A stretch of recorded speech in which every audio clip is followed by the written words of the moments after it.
siyasi liderlerimizden birisi, ustazımız, bizdeki tarihi şahidimiz bo'lgan Avustraliyada yaşayotgan Ahmet İgenbert akimiz bilan birga yana ikkinchi qitimliq suhbatimizni boshladik. Birinchi qitimda suhbatimizda biz Ahmet İgenbert akimizningki tug'ilgan vaqtidan tortib 1955 ga qadar bo'lgan zamonda Sharqiy Turkistonda bo'lgan voqealiklar, masalalarni biraz tafsili şekilde qarindoshlar anlatgan edik. U vaqtdagi aynı zamandaki Cumhuriyet qurilishlardan keyin qanday ishlar yuz bergan, o'lkalik hukumat qanday qurilgan, uch apandi masalasi, milliy armiyaning taqilishi qatorliq masalalarga biraz to'xtalgan edik. Bugun ham ben so'zni ustozimiz Ahmet İgenbert akimizga bersam, kelgan yerdan davom qilamiz inshaalloh. Ya'ni 1955'ten keyin Sharqiy Turkistonda nima ishlar bo'ldi? Albatta buni naq bu ishlarni yashagan, bu ishlarni o'z ko'zi bilan ko'rgan akimiz, ustozimiz Ahmet İgenbert akimizdan anglaymiz. Assalomu alaykum, ikramimizga xush keldilar. Va alaykumassalom. Yana sizni avar qilib ikramimizga keldik. Sizlardek peshqadamlarimizning bir so'zini anglab olaylik, ko'rgan bilganlarini bilib olaylik va bundan keyingi masalalarda chiqish yo'l tepishimiz uchun, saboq olishimiz uchun, to'g'ri bir yo'lni izlashimiz uchun ustozlarning tarixiy hayotini o'rganib chiqaylik deb yana sizlarni ikramga keldik. Alloh sizlardan rozi bo'lsin. Rahmat, rahmat. Aslında 3 günden beri bizga kelayotgan xabar bek yaxshi xabarlar kelmayotdi. Vatanimiz Sharq Turkistondan haqiqatan bizni uzadigan, bizni umidsizlantiradigan, bizning psixikamizni bozadigan xabarlar keyin-keyindan kelib haqiqatan bir qancha kundan beri bo'libmi? Nayt g'amkin hammaylan bir iztirobning ichida bir jiddiy bir şaşırıp Türkçe şaşırış deydi o. Hayran qilib, nemish bo'lganligini bilinmagidek darajada nemishlik uçqatimiz biz ma dünyada deb hayronlik ichida yashatimiz. Aslında qiziq nuqta bu. Yani bugün Sharqiy Turkistonda nemishlar bo'layotdi. Endi biz nemish qilishimiz kerak. Pichoq so'ngga yetgan mushu vaqtda chet elda yashayotgan muhojirlar, yoshlar nemish qilish kerak degan masalalarga savol izlanishimiz kerak edi. Ammo biz bunga javob berishdan bunga javob beramiz, ammo bugungi asosliq temamiz biz necha vaqtdan beri maslahatlashib qo'ygan shu Sharqiy Turkistondagi tarixiy voqealiklarni anglash, bularni bir ko'zdan kechirib chiqishni maqsad qilganligimiz uchun bugun biz hozirgi qiziq nuqta ustida to'xtalmay yanılan bizning darsimiz bo'lgan 1955'ten keyin va bugunga qadar nima ishlar yuz berdi, buni sizlarniki og'izlardan anglasak deymiz. Albatta agar buning qaytilsa, bugun mushu 1-2 kundan beri, 3 kundan beri bo'layotgan masalalar qarta sizlardan bir qisqacha javob olsam, uningdan keyin biz tarixiy masalaga kirib kelsak bo'ladimi? Bo'ladi. Yani bu hozirgi bo'layotgan masalalarga qanday qaraylik? Xitoyniki bu haddidan oshgan jiddiy bir vahshiyona qanday ifodalaymiz uni bilmay qoldim men. Chunki cho'giltib qo'yib bergan odamdek bo'lib qoldik hammaylar. Xitoy nima qilmoqchi bu orqali? Mushdan qisqacha bir sildan so'z elib olsam, undan keyin tarixiy masalalarga to'xtalsak. Bo'ladi. Assalomu alaykum va rahmatullohi ve berekatullah. Ve aleyküm esselam. İkram oldida ustalar. Dünyanın her qaysi joylaridagi Sharqiy Turkistonlik qarindoshlarımga ro'za Ramazonlik salomlarimni yo'llayman. Şunu bilan birga hozir Tecelli efendim soruğa, suallara üzerinki acizane bir şanslarını vermişim. Bugünkü günde Sharqiy Turkistonda bo'layotgan fojialar gün sayın, minut sayın ağırlaşıp gitip bardı. Bana yakındılar Ablahat Damullah dini alimimizden şehit kılınganlığını anladık. Bu haberler günden günge köpeyivatudu. Halkımızdan Xitay cahangirligiye, Xitay istilaçileriga boğan nefreti taqat tassımı toşup açtı. Şunun bilen halklarada yaşavatkan qarindoshlarimiz, butmu yoshlarimiz bir acayip bir tuyg'uga kelib, derhal bir ishlarni qilish haqida o'yladi bo'latidi, so'zladi bo'latidi. Menimcha dushmanning bu shundoq zulmi ostida xalqning uyg'onib bu shundoq bir ahvolga kelishi bu yaxshi ish. Lekin bizden hazırki ahvalimizni aytadigan bo'lsak, hazırki ahvalimiz intayin qiyin. Bizni odatda qo'llaydigan dindoshlarimiz, qarindoshlarimiz bizni qo'llash sharoitida emas. Dunyomi bizni qo'llash masalasida tehi bir yerga kelgani yo'q. Amerika başçılığındaki Avrupa elleri bizim meselemizge fakat insani hukuk, demokratiya meselesinden karavatıda bu bir yeterlik emez. Endi şundak vaktida milletimizdeki içinde buvatkan bazı bir bulgullar köpeyip kaldı. Bu tabii. Ama lekin menin özümden şahsi göz karışı bizim bu meselelerge karıta bir akıl paraset bilen, soğukkanlılık bilen muamele kılıdığan şeraitimiz var, yolumuz var.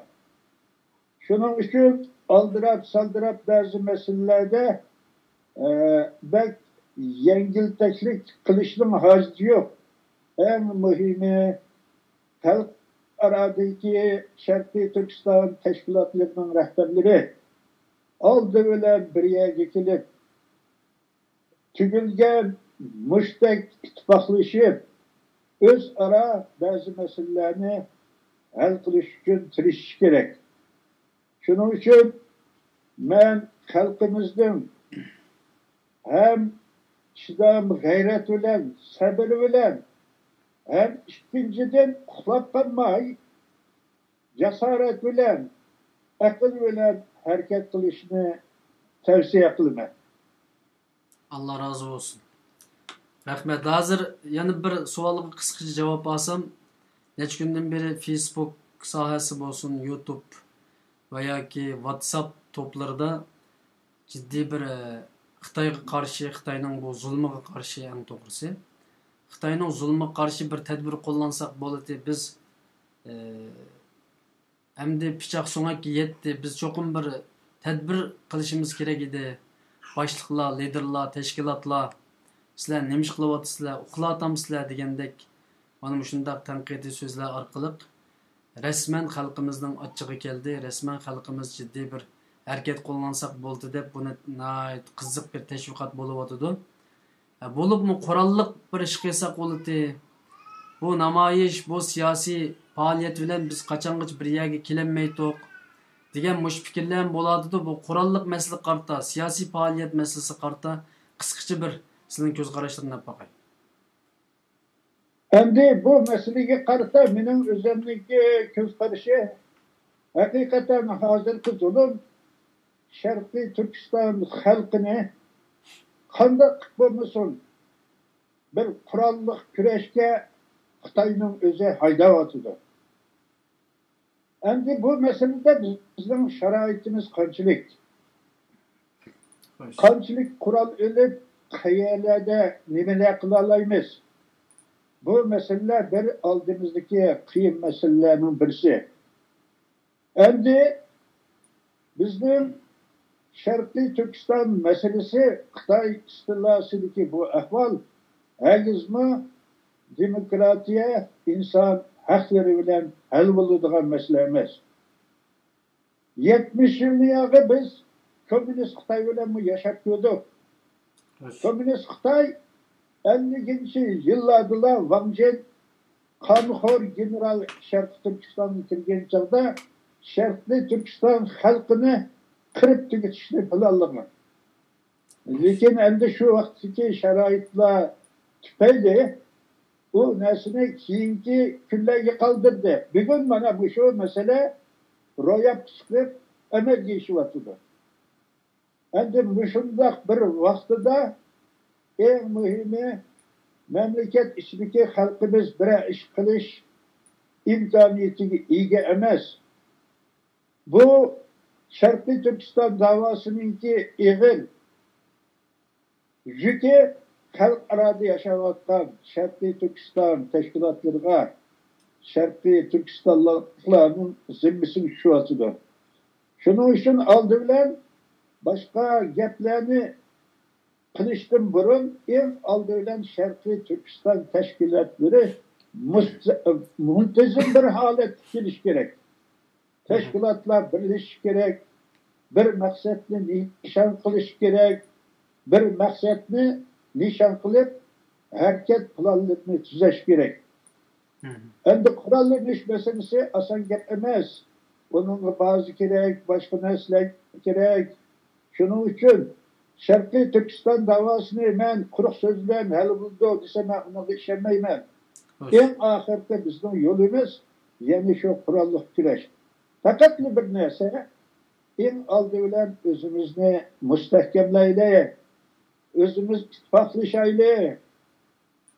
Ham shuning bilan birga ittifoqlashib bo'lgandan keyin, andan keyin ba'zi masalalarni o'ylashib, planli hal qilishimiz kerak. Bu narsa yana xalqaro vaziyatlarningki o'zgarishi, bizga nisbatan bir foydali sharoitlarning tug'ilishiga bog'liq deb o'ylayman. Xo'sh. Ya'ni bugungi xalqimizningki jiddiy bir shaklda qurolliq ish qilsak bo'ladi Xitoyga qarshi degan masalada avval uni barpo qilishdan burun butun tashkilotlar birlashish lozim deganni o'tirg'a qo'yla. Alloh rozi bo'lsin.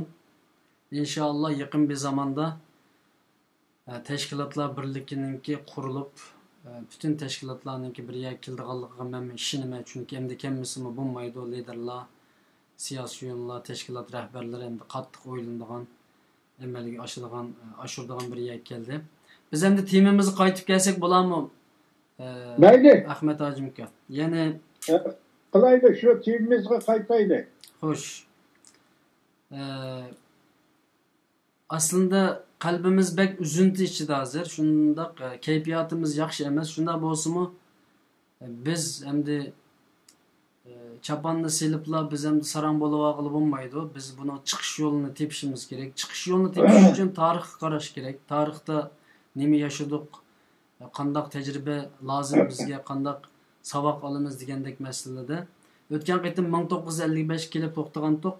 1955 dan tortib, ya'ni shu Abdunum Rahim meselesi o'ttirg'a chiqqandan tortib 57-chi bir qisqacha deb bersa, undan keyin qayta keyinni davom qilaylik. Ya'ni Abdunum Rahim meselesidan boshlaylik. Xo'sh. Sözümü davamlaştıray. Xo'sh, xo'sh. Xitoy hukumati Sharqiy Turkistonni biz olgandan keyin Sharqiy Turkistonni bir o'lka hisobida hisoblab, shu vaqtida o'lka raisi Burhan Shahidi o'lkaga raislik qildi. Shuningdan keyin Xitoy hukumati Sharqiy Turkistonni yana bir aldash uchun, xalqini aldash uchun quruq emchakdan birini topdi. 53 yillardan tortib Sharqiy Turkistonda avtonomiya qurildi. Yerlik millatlarga o'zini boshqarish haq huquqlari berildi. Yerlik millatlar o'z ishlarining xo'jayini bo'ladi degan asosda 53 yildan tortib Sharqiy Turkistonda avtonomiya tuzumini yurgizishga boshladi. Şuna bilan 53-54lardan tortib Uyg'ur xalqini müstakil devlet oluş, hiç olmasa Respublika oluş federasyasının içinde taleplerine kulak sanmagan mavzudun hem şunun bilen birge Cumhuriyeti parçalaş koymaydı dep durgan mavzudun Şarkı Türkistan'ga kelgen çağda Şarkı Türkistan'ı parçalap bölüp idare kılışga kirişti. Şu çağda Şarkı Türkistan'da 5 avtonom oblast, 6 avtonomiyelik nahiyeler kuruldu. Şunun bilen Şarkı Türkistan'ın tarihten bu yan ilgisi olup kelgen Uygurlar özünün yerlerine özü ilgi buluştun. Şu hukuktan mahrum bolup kaldı. Aslında Şarkı Türkistan halkının içinde nüfusunun 90%'nin köprüğünü teşkil kılgan Uygurlar öz yerinde özü ilgilik yürgüzüşü, müstakil buluşu lazım idi. Lakin Xitay hükümeti Sovet sosyal cahangirliginin yardım bilen Şarkı Türkistan'da bir müstakil memleketin buluşuna karşı durup onun yol koymadı. Hatta ki 1949 yılı 1. ayda Stalin Nikoyan'ı Xitayga ivetip şu çağda Yemen'de duruvatkan Mao ile görüştürüp Uygurlarga avtonomiya bersanlar yeterli, Cumhuriyet başka neslerini vermezler diyen nesiller Xitay komünistlerinin Şarkı Türkistan'ı bölüp parçalap idare kılışıga ilham bergen oldu. Hakikaten bu Xitay şeklindeki Xitay menfaatine asas kılan bu avtonomiye kuruldu. Kurulgandan keyin bu bizden bazı bir Şarkı Türkistan ilindeki Cumhuriyeti katnaşkan rehberlerimiz köpligen idarelerine nazır oldu, köpligen idarelarda başkarım başlığı oldu, bölüm başlığı oldu, mekteplerin müdür oldu. Müşündak bir görünüşlü Xitay komünistleri etrafı çıkargan oldu. Lakin Şarkı Türkistan'daki milletler, yerlik milletler, botlu Uygurlar kuruk nan mukamı ilgi bolgan bilen hakiki ameli bir güçke ilgi bolmadı. Mesela bazı idarelerin nazırları şu bölüm başlığı bolgan partiye yaşayıklarının Xitay sözlerinin sözden çıkarmadı. Çıkışta hem mümkün olmadı. Bunun için bu avtonomiyeni halklarımız şu çağda iti ulu sıfır kuruk avtonomiye diyen bilen bağlagan buldu.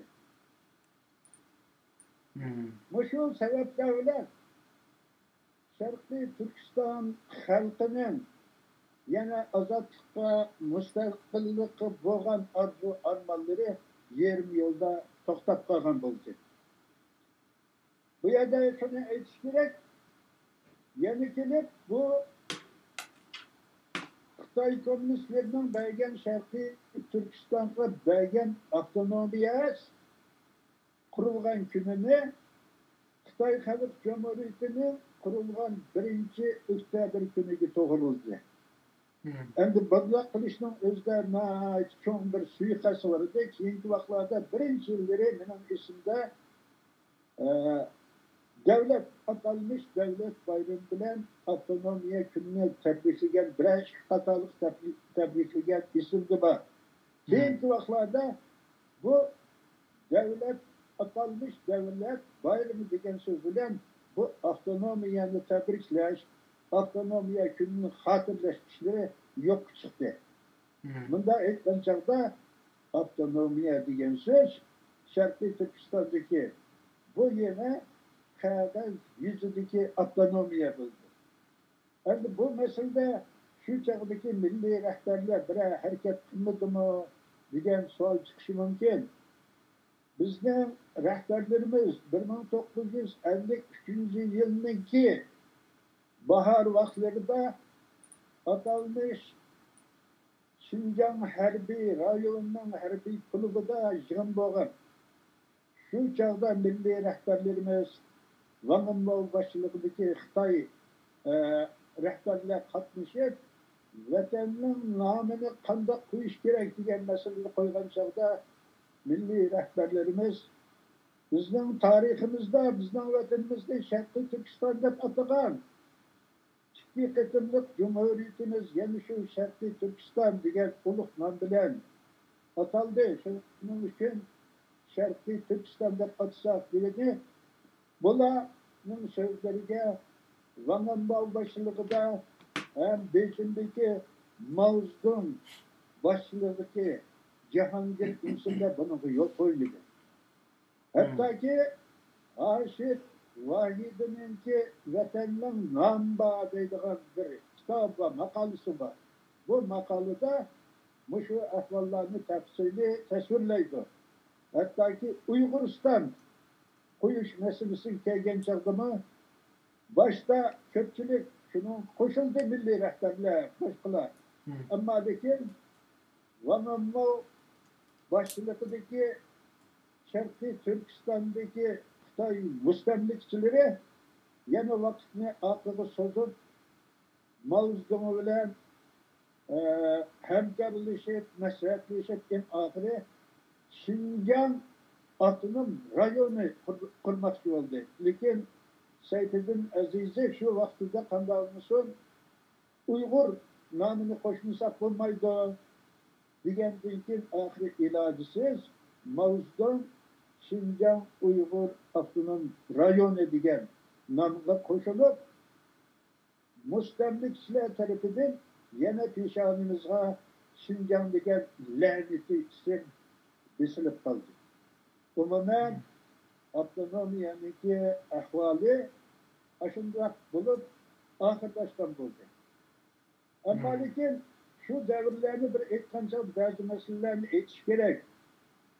Milli rahbarlarimizning ichidagi siyosatida hem ichki ishlar nazoratininki boshlig'i İbrahim Turdi, hem shunga o'xshash So'da nazoratining noziri Abdulaziz, Ürümçi şehrinin başlığı Abdurrahim Seyidi, hem şunun bilan G'ulji Oblast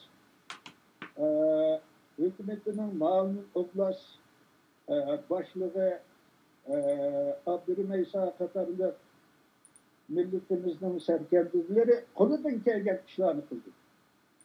Qilib shu cheksiz imkoniyatlardan foydalanib xalqning madaniy ma'rif iqtisodiy yana boshqa taraflardan biroz o'ngshilishga ma'lum kuchlarni qo'shgan bo'ldi.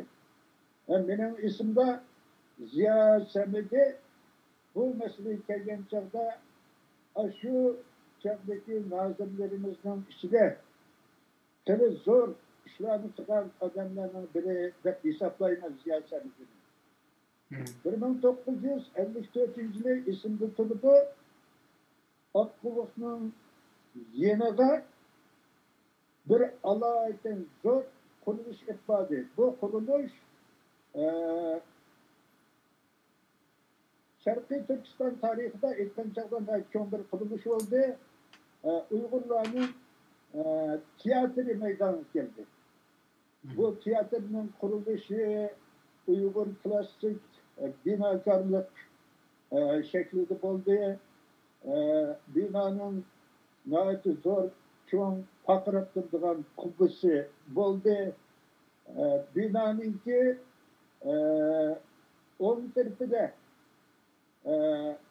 badam top giygen, bakasam tom giygen, beli bağlandı bir sazende ravat tutup rahatlı çevattan heykeli unutuldu. Binanın sol tarafına kamutumak giygen Uyghur güzelinin usul oynattırgan heykeli düşürüldü.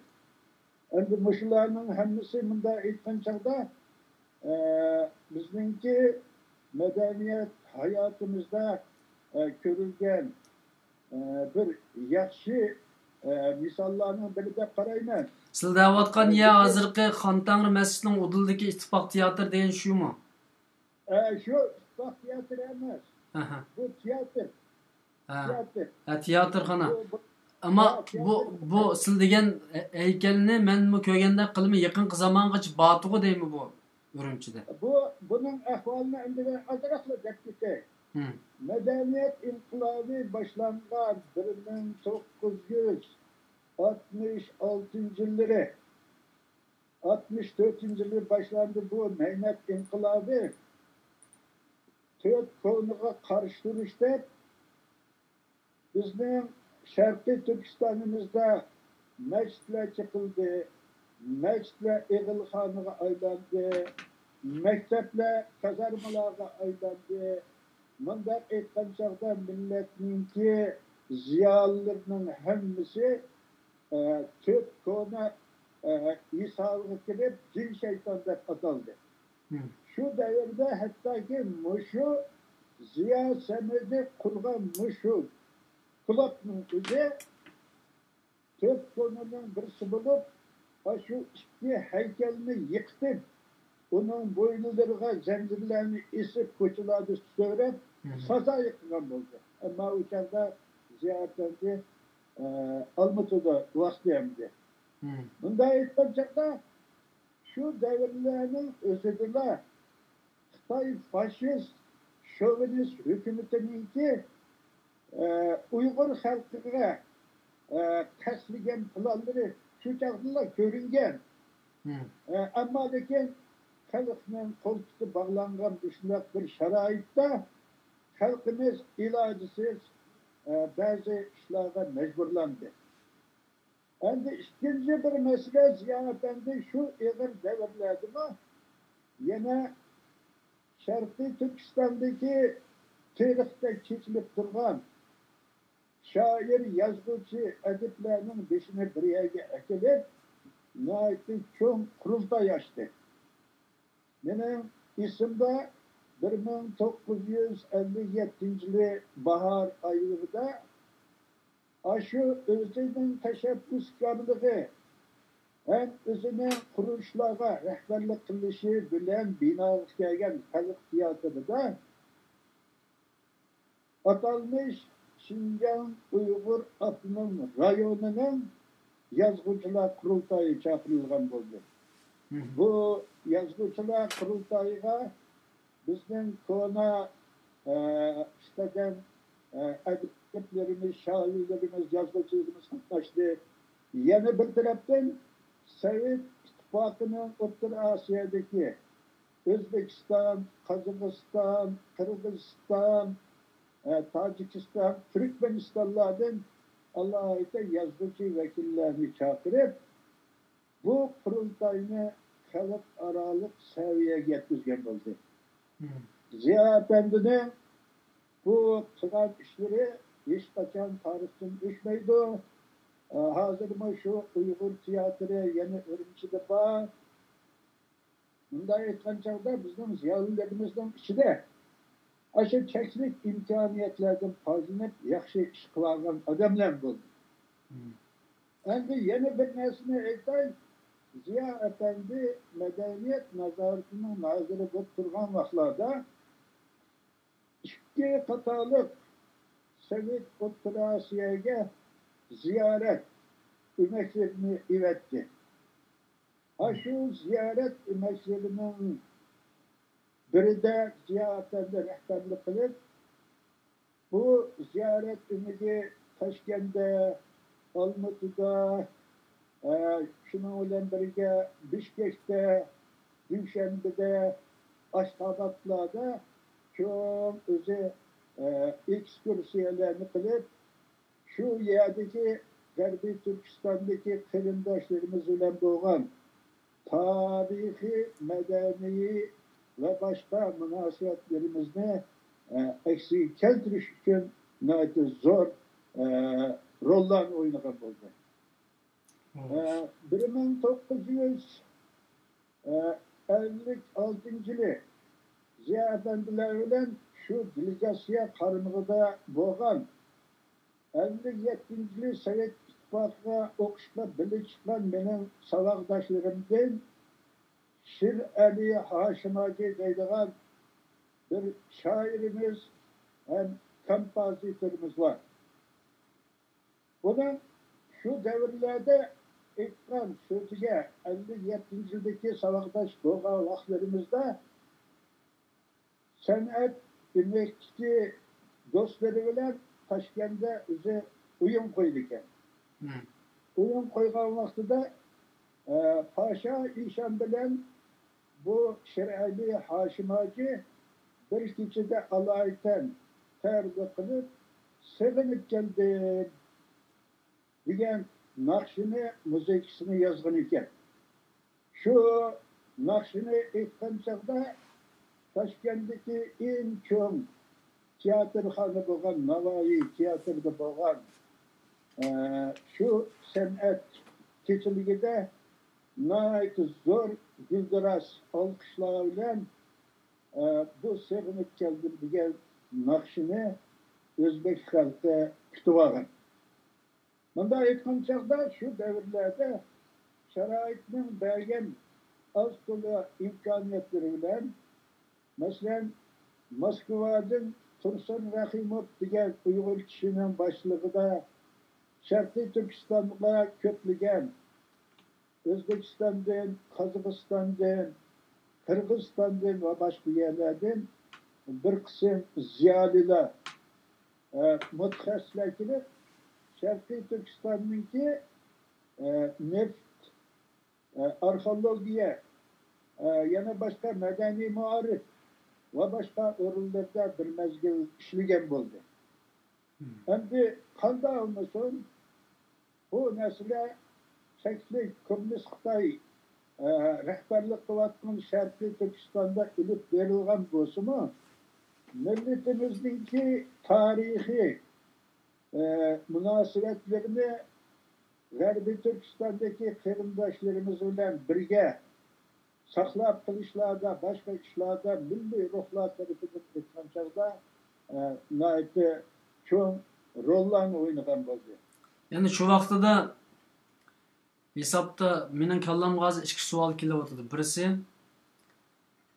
Şinjan Uyg'ur Abdunum rayoni qurilib shu ism bizga keltirilgandan keyin Milliy armiya aynı zamanda ta'qiqlangandan keyin xalqimizning ichidagi ziyolilar, olimlar majburiy qo'lidan boshqa ish kelmay tamom deb siz degandek yerimdan chiqarib u yerga shuji mudir uchi buchi bo'lib taqilib qolgan ziyolilarni o'zining xizmatini qilib mundaq bir vaziyat shakllangan ekan.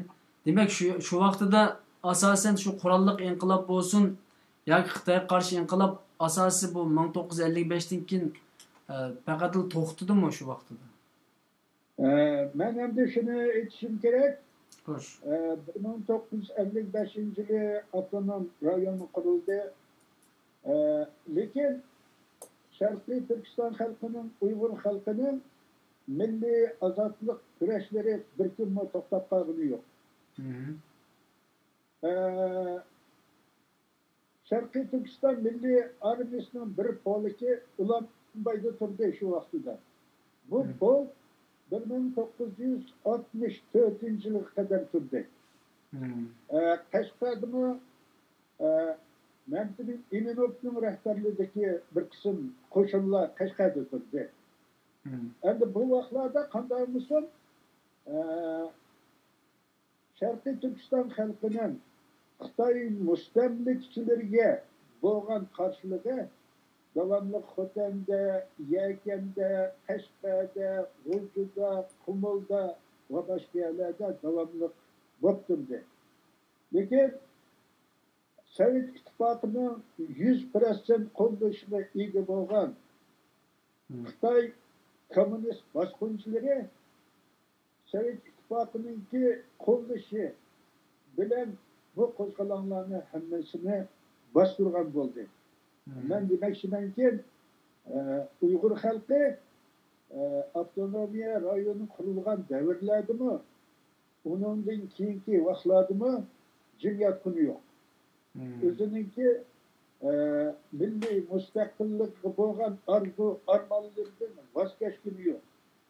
Shuning uchun Sharqiy Turkistonning har qaysi joylarida davomli qo'zg'olonlar, inqiloblar bo'lib turdi. Lekin afsuski, kuch tamponligida Xitoy hukumatining qo'lida hamma narsa bo'lganligi uchun ham shuning bilan birga 3000 kilometr zaminda chegaradosh bo'lgan Sovet Ittifoqining Xitoyni qo'llash yardım bo'lganligi uchun bu inqiloblar amalga oshmadi. Yani asosiy chiqib ketgan vaqtida xalqimizning kuchi yetmadi Xitoy. Kuchi yetmadi. Chunki hamma tarafdan aytgan chog'da siyosiy, iqtisod va boshqa jihatlardan Xitoy hamma huquqlarni qo'lga kirgizib bo'lgan vaqtlar edi bu. Xo'sh. Bu Burhan Shahidi kim o? Qanday odam? Bu biroz to'xtalib Burhan Shahidi bunda aytgan chog'da o'zini kelib chiqishi asli Qozonlik tatar bo'lib, shu Yangizemishin zamonida Sharqiy Turkistonda bo'lgan odam bu. Sonlarning aytishida 4 davrning mo'tiviri deb ataladi. Shu Yangizemishin davrlaridan keyin bu Sharqiy Turkistonda zo'r amallarni, huquqlarni chiqqan odam. Endi bu yana shu Yangizemishinning bolalarni Germaniyada o'qitadigan vaqtlarda Germaniyada bo'lgan odam bu. Ammo lekin keyingi vaqtlarda bu Sovet bilan Sharqiy Turkiston o'rtasida Saksim Turk deydigan bir savdo sharkatlari bo'lgan. Bu savdo sharkatlarining boshlig'i bo'lgan odam bu. Bunda aytganda 1946-yili Sharqiy Turkiston Cumhuriyeti vakillari bilan atalmış Şinjan ülkelik hükümetinin vekilleri özara 11 bitimli imzalagan devlerde Burhan Şehit'i bu işlerde çok rol oynagan. Oynagan boşuma yine Gomindan tarafta tutup çok rol oynagan. Bu adam şu vaxtıda Şinjan ülkelik hükümetinin reisi olgan. Şu devirden tartıp 46. yıldan tartıp Şarkı Türkistan Darülfünuni İnstitutu'niki müdiri olgan adamıydı bu. Bunda aytgan çağda bu özünü Aksuluk desimi ama Aksuluk emas. Endi Kazan'ın Aksu degan yerde tug'ilib o'sgan ekan. Endi bu o'zining atalmış Şinjan'da 50 şiir deydigan Xitoycha bir kitap var. Bu keyingi vaqtlarda Uyg'urchaga tarjima qilindi. Bunun da Burhan Shahidi o'zining shu Kazan'ın Aksu degan yerdan kelganligi Sharqiy Turkiston zaminida o'z millatiga xizmat uchun kelganligini deb so'zlaydi. Yani chiqib aytganda bu odam xoinmi yoki qahramonmi? Biroz %100 aytsak bo'ldi, xoin bu. Xoin. Xoin deb aytish bo'ldi. Yani Burhan Shahidini tarixiy daftarimizga o bir millat xoini deb yozib qo'ysak bo'ladi yani. Bo'ladi. %100 bo'ladi.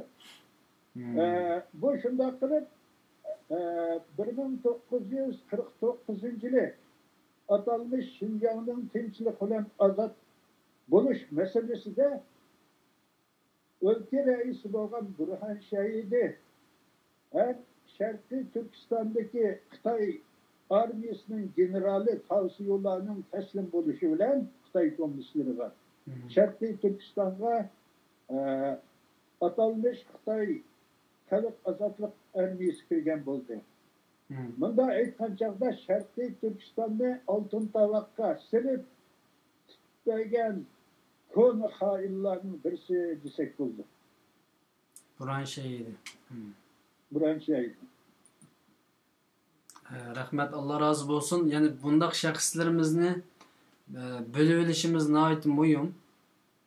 Bolapmı yaqinqi zamanlardan çıqayotgan kişiler, xainlar köp bolğanlıq üçün bular ibret eliş üçün elbette bizning xalqimiz buni xatirlab meňiyotydy. Bolapmı yaqindan beri bundaq işlar nəhayət ciddi qaradı. Şuning üçün men ayrım soradım bu avalni. Xoş, 1957'den başlap 60'lara qarab silji paqsaq qanda bular. Bolu'da ben bayatın atalmış avtonomiya rayonu kurulgandan keyinki bazı ahvallar to'g'riliq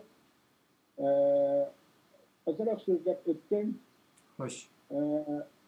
Avtonom rayonunki bazı bir yutuqlari Xitoy kommunistlerinin azatlık degan so'zlarining bazı bir yutuq cheklik imkoniyatlardan foydalanib Sharqiy Turkiston xalqi azroq bir natijalarga erishib Sharqiy Turkistonda ziyonlar qo'shini paydo bo'lishga boshlab, yozuvchilar, boshqalar paydo bo'lishga boshlagan vaqtlarda Xitoy Kompartiyasi Mavzudun boshchiligidagi Xitoy shovinistlari Sharqiy Turkiston xalqining mundaq bir taraqqiyot yo'liga kirishiga, muvaffaqiyatlarni erishishiga qat'iy qarshi turdi, ta'lim edi. Shuning uchun 1957 yilga kelgan chog'da Xitoy Komünist Partiyasining tashviqot busininki muavin boshlig'i Xufun degan kishi bo'ladigan. Shu Xufunga qarshi bir jazo yurishini Xitoy bo'yicha boshlamoqchi bo'ldi. Bu harekatniki ismi o'ngchilikka qarshi istin tuzish degan nom bilan bo'ldi. Ammo afsuski Xitoy shovinist jahongirligining asosiy maqsadi Sharqiy Turkiston xalqining ko'zi ochilgan ziyolilarini, xalqini yo'q qilish, vayron qilish bo'lg'achqa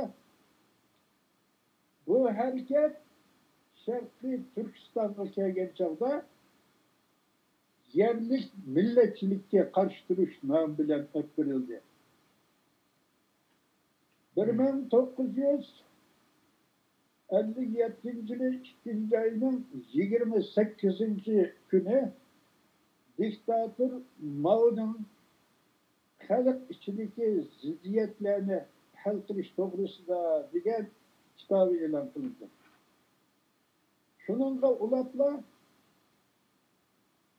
hamma dasbasti sayrisun, hamma gullar taksi ichilsin degan shuarni qo'yib, mamlakat bo'yicha o'ngchilikqa qarshi harakat, lekin Sharqiy Turkistonda o'ngchilikqa ham yerlik millatchilikka qarshi harakatni bo'libmi asosli nuqta qilib yerlik xalqqa qarshi jazo yurishini boshladi.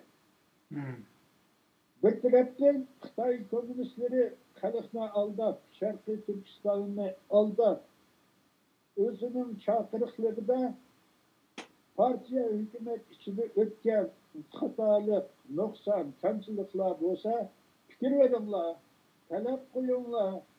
Biz xizmat stilimizni yaxshilaymiz degan so'z bilan yolg'on, kazzoblik, hilgarlik bilan o'ttirga chaqiriqlarni qo'ydi.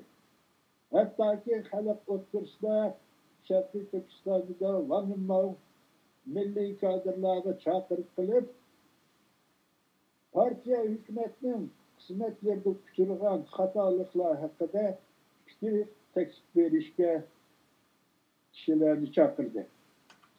Ular yana bu harakatda haydismi fikr berganlarning ko'pinisiga eslab olmaymiz.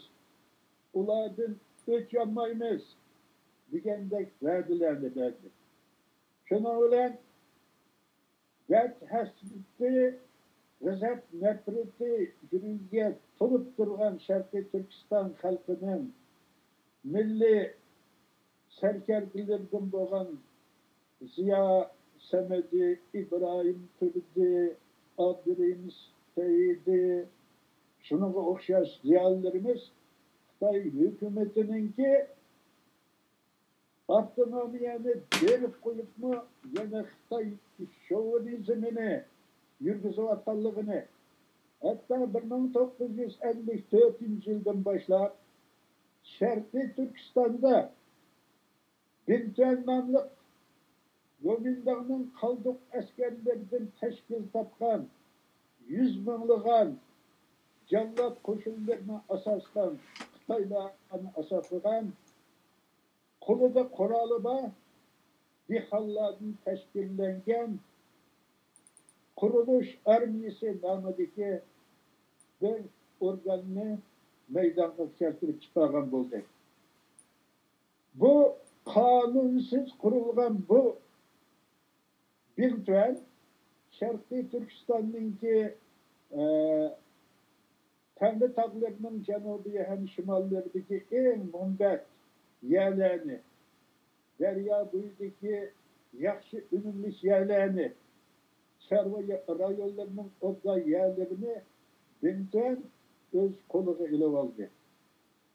Shuning bilan Sharqiy Turkistonda yolg'iz atalmış avtonomiya hukumati deganninki zulmi emas, onunla qo'shimcha bo'lgan yana bir Xitoy militaristlarınınki Sharqiy Turkistonni bulab qalaydigan yana bir hukumat paydo bo'ldi. Shuning bilan Sharqiy Turkiston xalqi yolg'iz atalmış Şinjan Uyghur Avtonomiyasi degan bu hukumatning emas, Xitoylarni asoslagan Bintuan qurilish armiyasininki qurolli dehqonlarning qo'lida yana milliy zulmlarga uchrashga boshladi. Mushundaq bir ahvol ostida milliy rahbarlarimiz kommunist Xitoylarninki qilayotgan ishlari haqida dard fikrlerini o'ttirga qo'ygandan keyin buning ta'siri Sharq Turkistonning hamma yerlariga ta'sir qildi.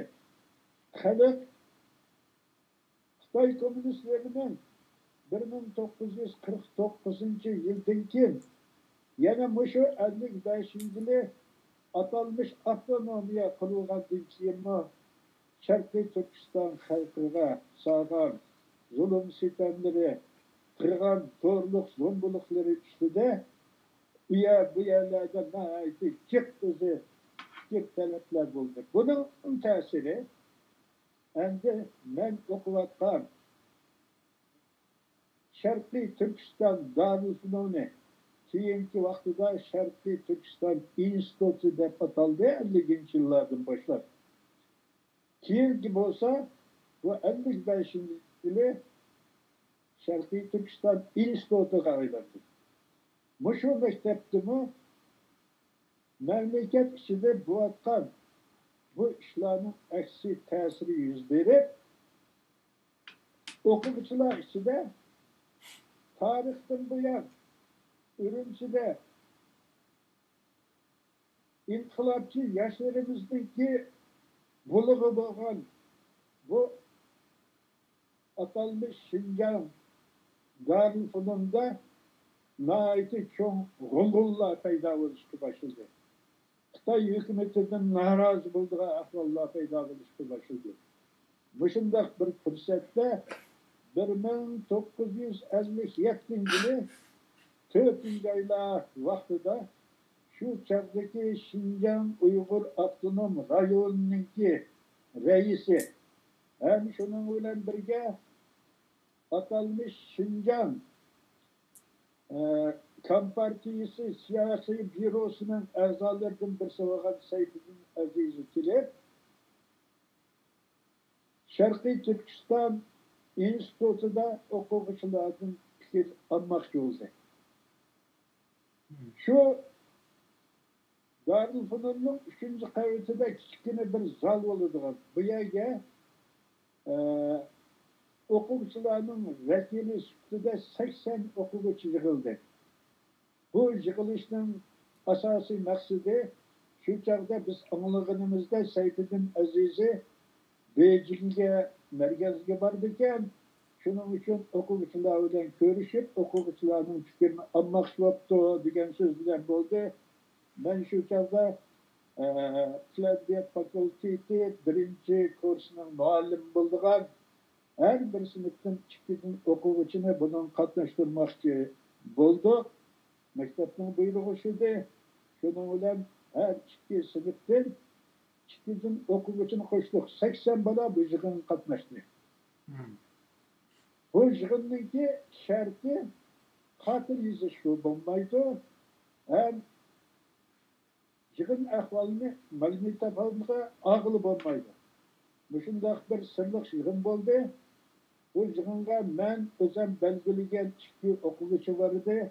Bu 2 o'quvchi qatnashdi, lekin sinfimda Qashqardan kelgan Abdukarim Ahmad deydigan bir o'zim yaxshi ko'radigan bir o'quvchi bo'ladigan.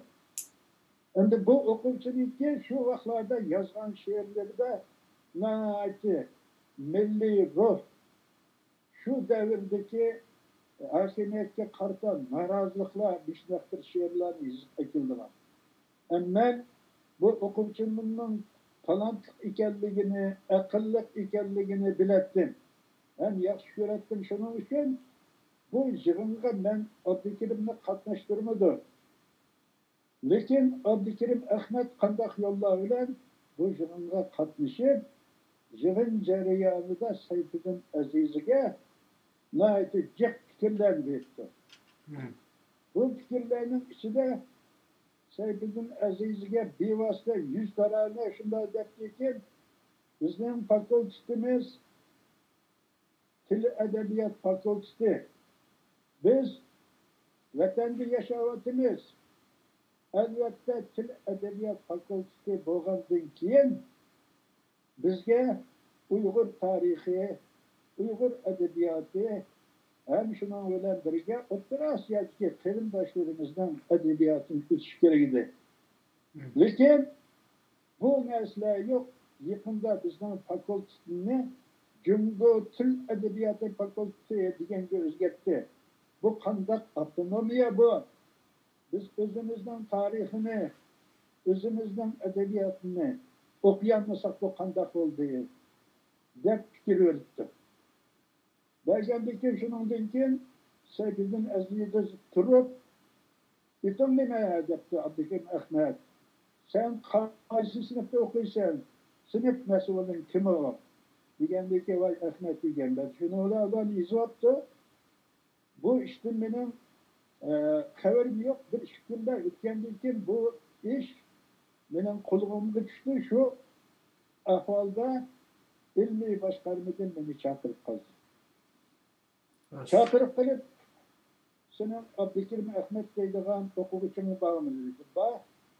Desam, shundoq Sayfiddin bilan ko'rishgan chog'da nayt jiq so'zlarni so'zlab ketibdi.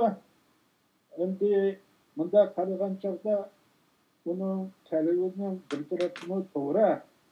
Aslida biz bu yerda bo'lgandan keyin bizningki Uyg'ur edebiyatimiz, Uyg'ur tariximiz o'tilishi kerakdi. Lekin Cumhuriyet'ninki buyrug'i bilan, derslik jadvali bilan biz ularni o'tishga imkonimiz yo'q. Endi bu masalani aytgan chog'da prinsip ko'tarsak, Abdukarim Ahmad xato so'zlarni qildi. Endi biz yana bu o'quvchimizning yaxshi o'quvchiligini bilamiz. Şunun bilan birga mavzuninki xalq ichidagi ziddiyatlarni to'g'ri hal qilish deydigan so'zi bor. Shu asosda biz bu masalani xalq ichidagi ziddiyat qatorida hal qiladigan bo'ldik deb tushunadi. Degandan keyin men o'zim biroz ilmiy boshqarmaga chaqirgandan keyin biroz andishada bo'lgan. belki şu Abdülkerim Ahmet'e ya ki bana bir gap so'zlar bulundu deb o'ylasam, Pandağımızdan şu çağdaki milli rehberlerimizde bir milletçe içiniş duygusu, şularga g'amxo'rlik qilish duygusu var iken, şu gapni degandan keyin men ansirashlardan qolgan bo'ldim. Bunda aytgan chog'da şu devirlerde atalmış Şinjan şöyende okumuşlarıma bir kötürlüş payda olgan. Şu devirlerde bizden Edebiyat Fakültesi'nin ikinci kursuda Mirzayit Kerimi deydiğen Keşkaylık balı olduğun Mirzayit Kerimi'nin şu vaktlarda sandık içindeki bu vakt degen şiiri ilan kılınıp şu şiiri hakkında her türlü gap sözler bulup hatta ki hükümetinin ağzı uçup kalkan vaktlar bulunduğun.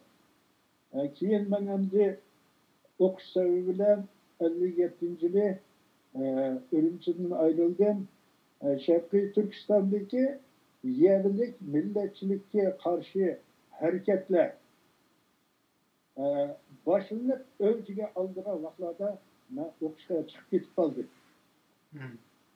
Keyin Taşkent'e çıkkandan keyin bizden anda Taşkent'te yine şu okuvchilarning teşkili bo'ldi, partiya şurada jibusi bo'ldi, Xitoycha aytgan chog'da yacheyka bo'ldi, Uyg'urcha aytganda.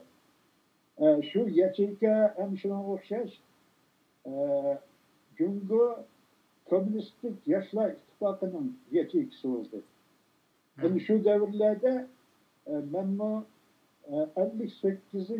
yılga kelgan chog'da men Toshkentda yerlik milletçilikte ayıplanıp Mümin Kerimov, Habibullah Yunus hem men söylen şu yerde yerlik milletçiliğin kalpak giydik. Bu devirde bizden savaşdaşlarımızın köpüncüsü Şarkı Türkistan'a gidip şu yerlik milletçilik ögünüşüge katmışkan tatil vaktlarda.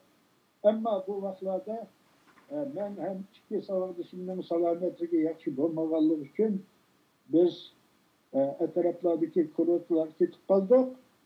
Şunu bilen şu çağda küreşki ilindim, küreşki ilinip resmen bizi ben burun bir partiye kandidat olan kandidatlıkını toş kazandı diyen bilen keyin partiyeden kaldırıldı. Hem millet yok ataldı. Endi bu keyingi vaqtlardagi ishlar bo'ldi. Endi bunday so'zlar kesarmay jiqyap men ta'tilga kelib bu ma'rif nazoratining shu vaqtida shu vaqtida chet elga chiqqan vaqtlar qancha yil qolib qoldi o'qishdan? Men chet elda 57 yildan 61 yilgacha 4 yil chet elda qolib qoldim. O'qishni boshlagan chog'da men ikkinchi kursdan boshladim. Asli men aspiranturaga o'qishga chiqqan.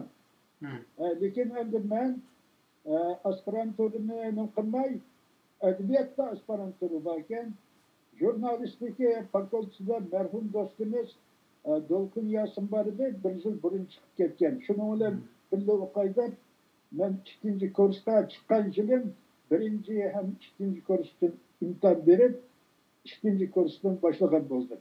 Umuman Toshkentdagi O'rta Osiyo davlat darulfununining adabiyot fakulteti jurnalistika bilimini 4 yılda 5 yıllık o'qishni tamam qilib 61-yili 7 ay 8 aylarda vatanga qaytgan bo'ldim. Endi bu narsa keyingi ishlarning masalasi, men inshaalloh buni keyin qilaman.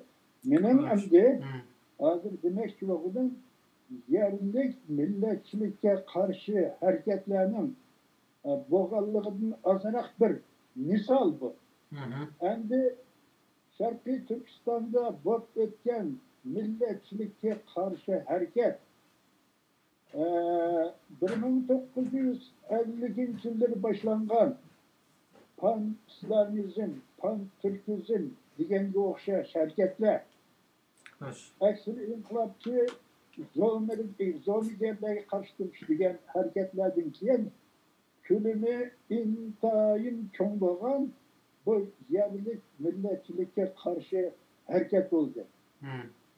Bu jarayonda hükümetin içindeki partiya, hükümet rehberlerinden tatip, avtonom rayonunu, şehirlerden tatip, nahiyelerden tatip, hatta ki mektep idare cemiyetlerden tatip, gözge görüngen yerlik ziyalılar, Uygurlarını asas kılan Şerqi Türkistan halkı kattık bisimga bastırışta uçurdu. İtilganlar itildi, ölgenler öldü. Şunun bilen yekennin paylo nungçanlığa, soğu nungçanlığa,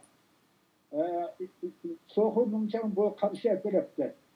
Muşundak nungçanlığa 10 minglap, 20 minglap ziyalılar kabul etti.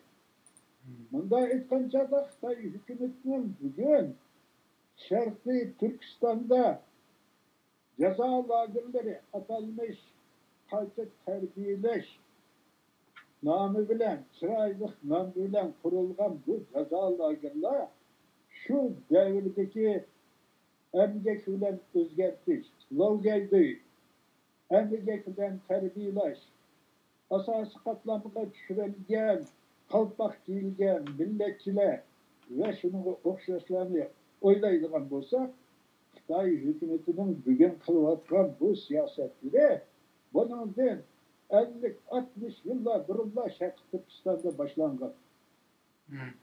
Xitoy hukumati davomli holda bizning nafos sonimizni hozirgacha 10 milliondan oshirmaydi. Mening qarashimcha, Sharqi Turkistondagi Uyg'urlarning soni hozir qarindoshlarimiz davlatida 30 million deydi. Hakikaten 30 milyon var.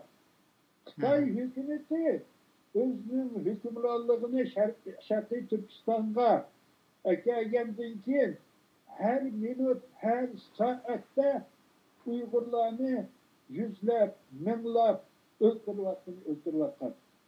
Bugünkü şu ceza lagerlerde buluvatkan işler, bu bugün işemez karındaşlar. Bu Şarkı Türkistan'da besip girgen Xitoy jallatlarının, Xitoy faşist natsistlerinin ki şu yıllarda başlayan işlerden devamını dep oylaydım. Yani burundulam Xitoy hozirgidek tarbiyalash lagerlarini ve aşındaq yerlik milletçi, o'chi, bo'chi degandek gaplarni davomli qalpoq qilib bizga keltirib kelgan Xitoy. Xo'sh. Shunda. Undaqda nima uchun bu bugungi avlodlar buningdan biz dars ololmadik? Ya'ni masalan deyli 2009-yili 7-oyning 5-iga qadar tahi Xitoydan ayrılmaydigan, Xitoyni dushman bilmaydigan holat %50% batı xalqimizda. Balkim %40% deyli. Şu 5-iyul voqeasi, Urumchi voqeasi yuz bergandan keyin Uyg'urlarmi biroz Xitoy dushmanimiz ekan degida tug'andi. Hatta 2015gacha Xitoy bilan Uyg'urlar ma hozirgidek shaklda bir cho'ng bir ziddiyatlik mandaq dushmanlashib boqmagan. Ya'ni biz chunki chet elda sizlar uzun yildan beri yashatdilar. Bu davoni Uyg'urlarga anglitimiz deb bo'g'imiz ketdi. Ya'ni namoyish qilinglar Xitoy bizning dushmanimiz dedik, ammo jiq odamlar Xitoyni dushman ko'rmadi. 2015gacha. Xitoyni dushman ko'rayotgani 2 yil bo'ldi hozir Uyg'urlarniki. Bularmi yaqindan yog'i dushman ko'radi. Ya'ni burundan Xitoy bizni shunda jazolayotdi. Jazo yurish qildi. Demakki men chaqmaga yildan 1000 yil yashsin deb o'zimizning beshiga kelmaganlik uchun biz uningdan tajriba ololmaganligimizda shuni qaraganda. Tarixiy saboqlar. Hakikaten to'g'ri gapmi shu. Mening o'zimning bir ko'z qarashi bor. Xo'sh. Bizda Xitoy jahongirligi bizning mamlakatimizni mustamlik qildi. Lekin haqiqiy mustamlika ostidagi mustamlika qilingan millatning xarakteri yo'q bizda. Nima degan chog'da Xitoy işgaliyetçileri bizim yerimizni besip aldı. Bizning imkoniyatlarimizni qo'llarimizdan tortib oldi. Shu masalalarga qarata bizda bir aniq tushuncha yo'q. Endi bu masalani men yolg'iz odatdagi fuqaro xalqimizdan ko'rmayman. Hattoki shu 46-yili ikki guruh Uyg'urning bir yerga kelolmaganligini o'zidanla men shuni his qilaman. Nima degan chog'da bir guruhga O'zbekistonning manfaatini dedi. Bir guruhga Çinli Türkistan desem o Çinli Türkistan'da cankeyşe kubul kıdımı yok. Yine Xitaylarning manfaatini dedi. Şunun olan nim oldu degan chog'da o'tirida bichara Uyg'urning manfaati yo'q chiqdi. Şunun olan ahir nim bo'ldi? Yana shu komünist deb atalgan Xudaş Govindaga o'xshash Xitoy milliy tarixchilariga o'xshash chapinni yetkab kiyib olgan Xitoy shovinist faşistlerining qo'lida qolib qoldi. Mening bir o'zimning bir ko'z qarashi bor. Sharqiy Turkiston xalqi asosan aytganda mamlakatning %90-95%ni tashkil qildi. 49-yildagi nüfus ahvolini o'ylasam, Govindanninki askarlarning oila tavobatlarini hisoblagan chog'da Sharqiy Turkistonda shu chog'da 100 mingga yaqin qo'shini, 150 ming, 200 mingga yaqin shu jallod qo'shinlarining oila tavobatlari bo'ldilar. Manda aytgan chog'da 100 mingga yaqin Xitoy bor edi. Endi qolgan Sharqiy Turkiston xalqininki hammasi Uyg'ur, Qozoq, O'zbek, Tatar, Tojik, shunga o'xshash yerli xalqlar. Manda aytgan chog'da shu davr Sharqiy Turkiston xalqining to'rt atrofi qibla bo'lgan vaqtlar ekan. Ammo lekin Xitoy hukmronligi davomli qoldi. Naycha azg'ina kuchlar bilan Sharqiy Turkistonni so'rab keldi. Masalan, Yang Jangjung atalmış Yang Jangjin davrida 10 yil hukmronlik qilgan davrida faqatla 10 mingga yaqin qo'shini bor ekan. Bu 10 mingga yaqin qo'shin bilan 1.800.000 kvadratdan ko'proq keladigan Sharqiy Turkiston zaminini boshqarib keldi. Bu boshqarib kelishda asosan yerlik amaldorlardan, feodallardan, shu chog'dagi ziyoli atalgan mollam, shunga o'xshash diniy Xitoyga setilgan diniy zotlardan foydalandi. Bizning u chog'dagi asosan qarshi bo'lgan yerlarimiz perdenin aqibiga o'tib olgan Xitoylar emas, Xitoy amaldorlari emas, ko'zimizda o'zimizningki ambalları, o'zimizning shanjonglari, o'zimizning lozung bojanglari, mushu Uyg'urlardan bo'lgan odamlar bizni so'radi. Xitoy uchun bizni so'rab keldi. Xitoyga bizni bosh egdirib berdi. Bizningki oddiy kallamizda bu qarshilik bir milliy qarshilik emas. Xitoy komünistleri sharhlaydigan sinfiy qarshilik. Shu millat ichidagi bir boylar bilan kambag'allar o'ttirishga qarshilik hisobida bo'lib keldi. Shunlashqa biz vatanimizga besib kirgan qaroqchi Xitoylarni dushman qatorida ko'radigan ahvolda azlab keldi. Biroz zulm uchrab, biroz qo'zg'alon bo'lsa, Beijingdagi Xitoy hukumati ambalni, do'kayni yangilab qo'ydi. Shuning bilan hattoki yerlik inqiloblar to'xtab qoldi. Xalqning kallasida, yoki bo'lmasa bizning rahbarlarimizning kallasida jiroqni ko'zlagan mustaqillik nishoni yo'q. Faqatla azgina shu davrdagi ba'zi bir ahvollarniki o'zgarishi bilan bizningki ahvolimiz jibiydi. Shuning uchun Xitoylar bizning keyingi vaqtda shundoq bizga shundoq bir diagnoz qo'ydi. Ruhiy manzu, ruhiy mayi. Asan o'zi rozi bo'ladigan millat degan ko'z qarashdi bor.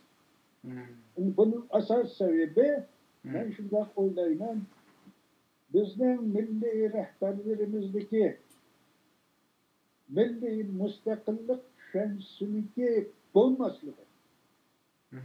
Hem milliy mustaqillikning ulug'ligini tushunmaydiganligi. Hem şu xalqning şu mustaqillik ro'yi bilan tarbiyalanmaganlik uchun bu kisel hazırlıkça sürülüp kelyaptilar. Endi bugün Uyghur halkı 5 iyul voqeasidan 2009 yıldan keyin Sharqiy Turkiston xalqining ko'zi bir qator ichildi deb o'ylayman. Nima degan chog'da bizning Uyg'urlar boshchiligidagi Sharqiy Turkiston xalqining dushmani Xitoy jahongirligi, Xitoy ishg'oliyatchiligi. Agar Xitoylar bo'ladigan biz yaxshi yashayolmaymiz.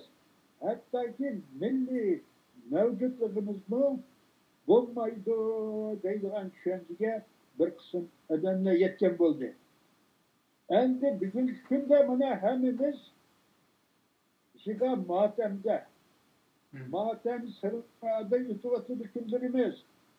Hepimizden vatanda ruh tıkallarımız var, balıçaklarımız var, ata-analarımız var. Hazır Xitay, Mao Uyghur Komünistken Cumhuriyet Kompartiyasının azası, Mao bizge 50 yıl hizmet kılan, Mao mında kılan da biresine ayap koyduğunu yok. Hatta ki Şarkı Türkistan'ı Burhan Şehidi bilen tutuklayan Seyfettin'e okşaş adamlarının eserlerini yok çıkardı. Köydür vatıdı. Ama muşula bugün Uygur halkı 200 yıllardır oyganmagan bir haletini Xitay hükümeti özünün zulmü bilen oygattı. Mesela 20. yıllarda Kurban'dan çıkan uluk şair, mütefekkir Abdülhalik Uygur, oygan Uygur, oygan Uygur der dünyadan ürketti. Yani şu özünün milletinden çıkan münafıklar şu adam çıkmayan bulsun. Şimdi bugün bu milletin dışına kilovattan bu külfetler, elemler, musibetler yalnız bir katlam Uygurlarının dışına emez, bütün milletinin dışına kilovatıdır. Xitay hükümeti, Xitay faşistleri Uygur milletini tüptün yok çıkın. Bu dünyada mühim stratejiye ilgi boğan bu toprakni hem mühim baylıkka Xitayning jini bo'lgan boylikka ega bo'lgan bu tuproqni saqlab qolish uchun uning yerlik odamlari kerak emas. Uning barliq aşı yerlik odamlarni supurib tashlash kerak. Shuning uchun Xitoy hukumati necha vaqtga Uyg'ur xalqini ba'zida bo'shqisib, ta'tilab, quruq emchaklarni engizib bazıda düşkəlab kelgan bo'lsa, bugun haqiqiy abdi bashirisini ichib etib qiladiganini qilyapti.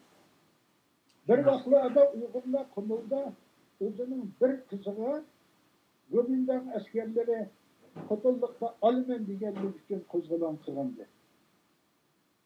Bugun Sharqiy Turkiston xalqining hep nomasi Xitoylarning ostida turdi.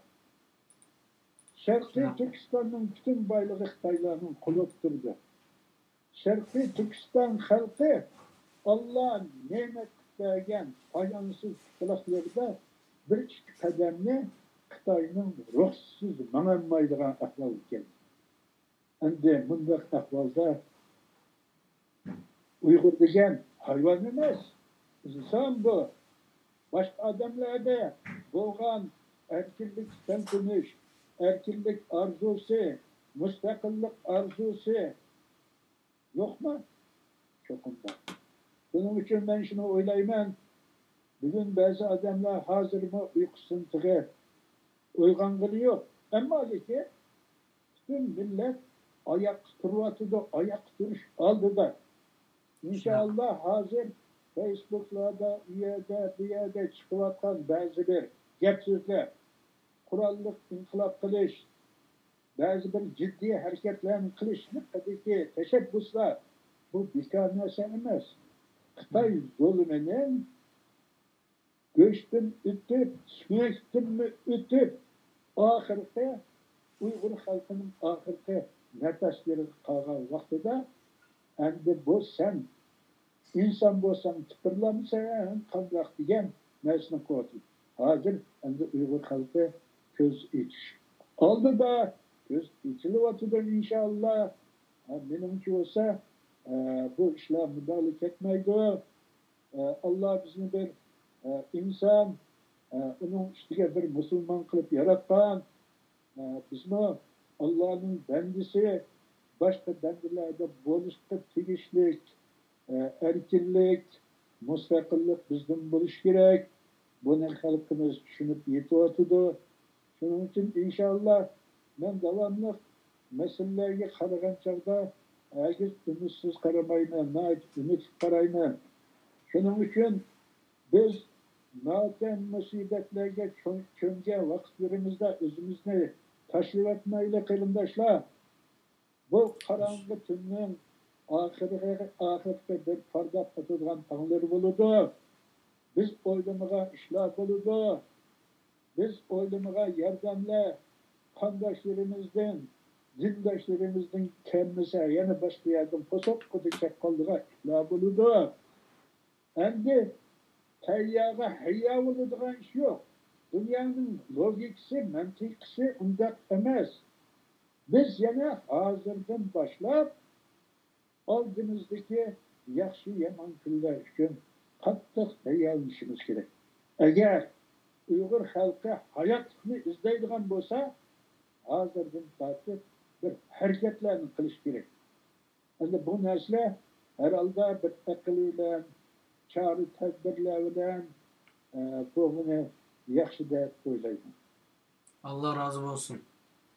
Yani o'tganki ota-bobolarimizningki töhfisi bilan birga ularningki qilgan xatolig'iningki badalini tatib o'tamiz.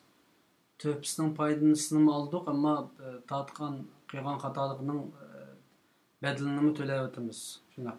Sizningki bugun doktorxonada bir görüşmen var diyendiler, sizler saatleri yani kaç minut kalgandı? Ben şimdi şu 11'ler bilen çıkıp gitişim gerek. Hoş. Hazır hem de 23'te dedi. Yani vaktimiz var yani. Yarım saat. Yani vakit var. 40 minutça, yarım saatçe vakit var. Bolu yani. Şuna keşkip kalmışsın da ben sırayımı bitireptin. Hoş. Ondakta 60. yıllara sizler o'qishdan qaytib kirgandan tatib ko'rganlarni deb biramlar. Ma'qul. Men endi 60. yillarga o'tishdan burun 1957 kelgan chog'da men bir yil Sharqiy Turkiston institutida ma'lumchilik qildim. 57 kelgan chog'da yana Sharqiy Turkiston hukumatiningki O'rta Osiyodagi oliy maktablar bilan tuzgan to'xtamlarga asosan 300 o'quvchini Sovet O'rta Osiyosiga chiqarib o'qitadigan plan bor ekan. Şu planga asasen 1958 1956 yılı 50 o'quvchi vatanimizdan Toshkentga, Olmaotaga o'qishga chiqdi. Umuman Sovet İttifakı'na o'qishga chiqish 52 yillardan boshlangan. Endi u davrlarda masalan g'arb mamlakatlarga chiqish aslo mumkin emas. Fakat o davrda bizning Xitoylar aytgandek Lodalga cho'ng qilimiz Sovet İttifakı bo'lishda ham shuning bilan birga fan texnika va boshqa jihatlardan ilg'or mamlakat deb atalg'achqa Xitoy hukumati o'zining chet elga chiqadigan o'quvchilarni asosan Sovet İttifakı'ga chiqardilar. Şu davrlarda mening bilishimcha 20 mingdan ko'proq Xitoyning student ham aspirantlar bo'lgan Sovet İttifakı'da. Hattoki Xitoyning Moskvadagi bosh elchixonasi o'quvchilar bilimi cho'ng bo'lim bo'lgan. Masalan bizning o'qiyotgan maktablarimizda Xitoy Komünist Partiyasininki sho'ba yachaykalari, Xitoy Yoshlar İttifakı'nın sho'ba yachaykalari bo'lgan. Endi men yana biroz aqlimga qaysam 57-yili shu to'xtamlar asosida 30 o'quvchi Toshkentga bu 8 ayning 22 kuni shu chog'larda avtobus yo'q, yana boshqalar yo'q, faqat avtomobil bor, yuk mashinalari bor. Ikki yuk mashinasiga o'tirib 30 o'quvchi 22 avgust kuni Urumchidan qo'zg'aldik. 25 kuni Qo'rg'osdan o'tib Qo'rg'os bo'yidagi Uyg'ur shahri yerga tushdik. Endi bu yerda bir 3-4 kun turib qoldik. Bundoq bo'lishining sababi bizning Qozog'istonga kiradigan vizamiz bor, lekin undan ilgirlab minishga bir viza yo'qmi, boshqa sababmi biz yerkatda 3-4 kun turib qoldik. Shuning bilan 3-4 kundan keyin Toshkentga mangan bo'ldik. Endi Sovet İttifakı'na o'qishga chiqish masalasidagi ba'zi bir biladigan ahvollarni so'zlab beraman. Mening bilimim esimda 1946 yili Uyg'ur uyushmasi, Atarchiq uyushmasi deydigan uyushma bo'lgan. Shu hozirgi Hamtangri masjidining yanida.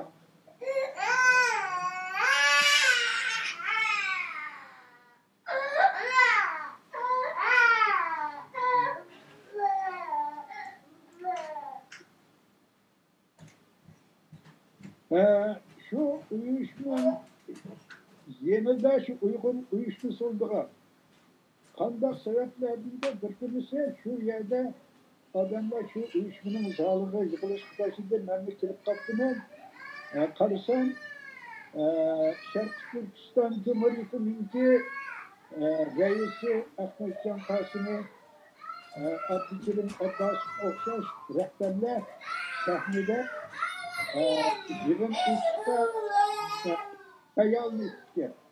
Ben bu otardan yılını şu Abdülkerim Abbas başkurgan buldum. Rehberimiz Ahmetcan Kasım'ı sözledi. Sözler şu vaxtıda Şarkı Türkistan bilen Domindan otursideki Kilitimle asasında saylan işleri bu vakladı. Şu saylan hakkında sözler Ahmetcan Kasım'ın bir sözlüğüne hazırına isimde. Bizde 300'den uşu okuvchilarimiz Sovet İttifakı'da okudu. Lekin bu okugan okuvchilarimizdan ko'pinchisi Shimshisay hujumchilar tarafidan o'ldirildi deb shular deb aytgan. Aslida men 1956 yili Sharq Turkiston institutini tugatgan vaqtimda o'qishga belgilengen edi. Şu vaqtida anam merhum beni o'qishga chiqishga ruxsat qilmadi. Shuning bilan onamning duosi bo'lmagandan keyin men o'qishga chiqmay qoldim. Chiqmay shu maktabning o'zida o'qituvchi bo'lib tiladi deb qolib qoldim. Keyingi vaqtlarda men onamdan shu o'qishga chiqmas haqidagi meni ruxsat qilmaganligi haqidagi bir ahvolni qayta so'rasam bir kunsi onamning degan mana so'zi esimdan chiqmaydi. Seni nishada mening bir do'stim bor, mendan kichik do'stim. U ancha oz-to'la bir narsalarni biladigan ayol. Men seni o'qishga chiqadigan vaqtingda shu do'stimning so'ziga kirib, men sana ruxsat qilmadim dedi. Ay, nima dedi o do'stim desam, o'g'lim Ahmadjonni sen o'qishga berma. O'rus bilan Xitoy faqat bu boshdan tortib bir-biri bilan yaxshi kelishib o'tgan haqlar emas bu. Ertaga aşağıda o'qiganlar qaytib kelsa, yana Xitoylar o'ltirdi. Buning uchun balangni Sovetga o'qishga chiqarma debdi. Deb bo'lib, anadagi mening elim shu chog'da tomchilik qiladi. Tomchilik qilgan chog'da ishlarni o'rdiga ilib, atrofiga ishlamchilarni yig'ib, shu ishni tamomlaydigan. U ayol debdi, sening shu kichik o'g'ling Husanjonninki qo'lida Qodir Sho'pan deydigan bir odam bor. Men shuni ahvolni sana so'zlab beray debdi. Bu Qodir Sho'panmi Shinsey vaqtlarida shu Sovet ittifoqining Toshkentda o'qigan odamlarning biri ekan. Lekin Qodir Sho'pan qaytib kelgandan keyin Shinsey u yerda o'qiganlarning hammasini terib birdan o'ldirishga boshlagandan keyin bu odam boshqacha bir yo'l tutibdi. O'zi Aqsuda ishlaydi ekan. Shu Aqsuda ishlaydigan vaqtida bu idorasining yanida bir Xitoylarning shopini o'zi ekan. Bu Xitoy xotini bilan ikki qizi bilan bu shoponni ochar ekan. Bu shoponga xaridor yig'ish uchun qizlarni ish qilib qo'ydi ekan. Shuning bilan bu Qodir Sho'pan oxiri shu davrda Sho'panga o'rganyapti. Sho'panni avval qildigan gapgan, kunda ishchil ekan, idora bilan chatiq bo'lmabdi, oilasi bilan chatiq bo'lmabdi. Shuning bilan oxiri bu odam kadin chiqibdi endi. Kadin chiqib, shu yo'llarda patlaqlarga bilinib, ba'zi vaqtda ishdan qo'yligini sevitib, ashunda yurgandan keyin xalqlar Qodir Salom, Qodir Sho'pan degan gap so'zlarni chiqaribdi. Shuning bilan bu Shinsey vaqtlar ekan, Shinsey bu Qodir Sho'panning ahvolini o'zining jasuslari Jimsaji orqali odam evatib qarsa, bu haliqi Sovetda o'qiganning ozroq bir nimasi yo'q. Butunlay kadin chiqqan, haraq ichib, dildan mas'ud yurgan, shuningdan keyin buni tashlab qo'ydi ekan.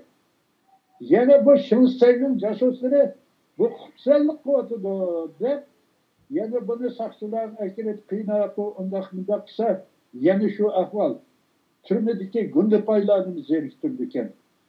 Shuning bilan oxiri chiqarsan bo'ldi, sizning bilan hech qanday chatig'imiz yo'q. Deb buni chiqarib etib, shuning bilan Shinsey ketar ekan, Gomindan vaqtida shunday qilib yurdi ekan. Shuning bilan oxiri Hunsandan kelgan vaqtlarda bu odam yana shu Qodir Sho'pan bilan o'chaqda yoshlari bir yerga borgan 60 yoshga kirgan vaqtlar shunday yurgan vaqtlarda undan keyin bu inimning qo'lida birga ishlaydi ekan endi. Shuning bilan inimniki qo'lidagi ba'zi namozxon tuzuk odamlar bu Qodir Sho'panga deydi ekanda, ey Qodirka, sen bu ishingni tashlab o'zing cho'ngib qolding. Endi musulmonchilik yo'liga hech bo'lmasa namoz o'qi, o'tgan gunohlarimga tövbe qil desa, meni Qodirka deganingga rahmat. Meni yaxshi Qodir Sho'pon deva. Men uning xafa olmayman. Chunki Shinsel davrida Gomindan vaqtida mushu Sho'ponning holiga meni saqlab qolgan. Agar men tirgirak yurgan bo'lsam, aqlim bilan yurgan bo'lsam, allaqachon tugab ketadi deb javob bergan. Endi mushu gaplarni anglagan anam merhum yana shunday bir ishlar bo'lmasin deb shu 56-yili chiqadigan o'qishdan meni to'sib qoldi. Shuning bilan men 57-yili 30 saboqdoshim bilan Toshkentga o'qishga bordim. Shu 1957-yili 8 ayning oxiri Toshkentga tushdik. 9 ayning 1 kuni O'rta Osiyo davlat universitetiningki Tilabiyat fakultetining jurnalistika bölümüge kirdim o'qishga. Bu sınıfta mening yaqin do'stimdan bu Dolqin Yasin bo'ladigan shuni bilan birga o'qidik. Bu O'rta Osiyo davlat universiteti 1920-yilları bu atalmış Oktyabr inqilobidan keyin Toshkentda qurilgan birinchi universitet ekan. Endi buningda bu universitetning qurilishida shu vaqtdagi bolsheviklar hukumatiningki boshlig'i Leninning buyrug'i bilan qurilib, 2 poyezd ishliyonda maktabga ketadigan har turli aslahalarni, muallimlarni shunday qilib yuvatib, Toshkent shahrida bu universitet qurilgan ekan. Endi O'rta Osiyoda bu universitet birinchi bo'lib qurilganligi uchun shu vaqtida bu maktabning nomi O'rta Osiyo davlat darululumi deb atalgan ekan. Men u yerga chiqqandan keyin ko'plagan Uyg'ur qarindoshlarimiz bilan boshqalar bilan ko'rishdik. Bu maktabda Shinsey davrida, Gomindan davrlarida bizning vatanimizdan mushu Sayfiddin Azizdan, Sayfulloyevdan, yana boshqa cho'ng ziyolilarimiz vaqtli kurslar ochilgan ekan. Rabfak deydi ekan, Kirfak deydi ekan. Bu fakultetlarniki bu kurslari 2 yillik, 3 yillik kurslar ekan. Muntazam universitetniki tuzum bo'yicha ma'lumotlar. Shu kurslarda Sayfiddin Aziz yana boshqalar 2 yil, 3 yil o'qib, O'rta Osiyo davlat darululumini tugatib vatanga qaytgan ekan. Endi bunday aytgan chaqda mening shu davrlarda kallamda his qilgan narsam qanday bo'lsin, Sovet ittifoqininki davlat qurilishi, milliy masalani hal qilishi, to'g'ri hal qilish, Jungo kompartiyasi bo'lsa Sovet ittifoqining bir do'sti, Sovet ittifoqining yordami bilan qurilgan partiya ham qurilgan davlat. Shuning uchun millatimizning chiqish yo'li yana shu kommunizm, sotsializm yo'li bilan bo'ladi degan ko'z qarash bo'lganligi uchun men Sovet ittifoqi chiqib o'qishni, shu yerning ta'limini olishni chin ko'nglimdan orzu qilgandim. Uning ustiga men 1956-yili men resmen Jungo kompartiyasining kandidatlik sharti bilan partiyaga kirganman.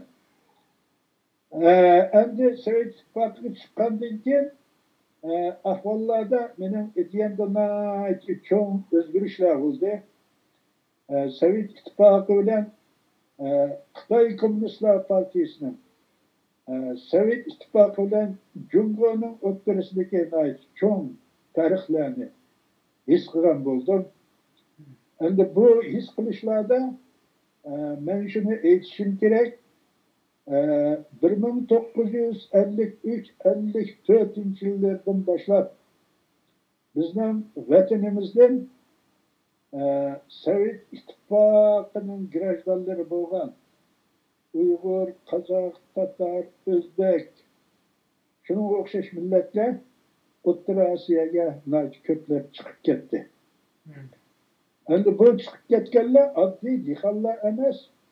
Şu vatanimizda o'qigan, bilgan, Sovet ta'sirida o'sgan yoki bo'lmasa 3 viloyatda Sharqiy Turkiston Jumhuriyatining qurishlari qatnashgan. Onundan keyingi vaqtlarda Gomindan bilan bu Sharqiy Turkiston hukumati o'rtasidagi kelishimlar, bu kelishimlar asosan Sovet İttifoqining majburlashi bilan, zo'rlashi bilan bo'ldi. Shuning bilan bu kelishimlar asosida Sharqiy Turkiston Xitoy kommunistlarining qo'liga o'tdi. Bu jarayonlarda Sharqiy Turkiston Jumhuriyatida ishlagan şu ziyolilar Xitoy hukumatining O'ruslarga o'xshamaydiganligini, Sovet hukumatiga o'xshamaydiganligini bilib, birisi u yerda urib tuqqan qarindoshlarining bo'lishi, yana birisi Xitoy hokimiyatining gerçek kommunist deb atalsimi, butunlay boshqacha bir siyosat, Xitoy şovinizmini atqardiganligini deb nurg'unlari vatandan chiqib ketdi, o'zining tug'ilgan Sharqiy Turkistondan chiqib ketdi. Albatta bu odamlar shu vaqtlarda Toshkent, Olmaota, Bishkek, hattoki bu Turkmanistonninki Bayram Ali deydigan yerleri, yana boshqa yerlar, Moskvalar, mushu atroflarga Uyg'urlar chechilishga boshladi. Bular shu O'rta Osiyoga ko'chgandan keyin bir inqilob qildimi yo vatan uchun yoki shu yerga chiqiblar o'zining hayoti bilan bo'lib ketdimi? Endi O'rta Osiyoga chiqqandan keyin bir inqilob qilgani yo'q. Endi men shu narsalarni bir so'zlay. Mening anglag'animda o'tganda Erkin Osiyo radiosida so'zlab ketdi. Ziyo efendiler 1961 yılı Keselsev bilen Logaydu'dan qaytib kelgandan keyin onundan keyin Sovet İttifaqı grajdanligi bilan u yoqqa chiqib ketdi. Chiqib ketgandan keyin bu yerdagi bir qism ziyolilar birlashib vatan ozodligini qo'lga keltirish uchun Sovet İttifaqıning 60. yılların ahirleri, hatta 70. yıllargacha bo'lgan Xitoy kommunistleri bilan bo'lgan o'rtadagi ziddiyatlar tufayli shu davrda bir xalqaro Sharqiy Turkiston hukumatini qurish masalasini qo'zg'algan ekan. O'tganda bu Erkin Osiyo radiosida so'zlandi.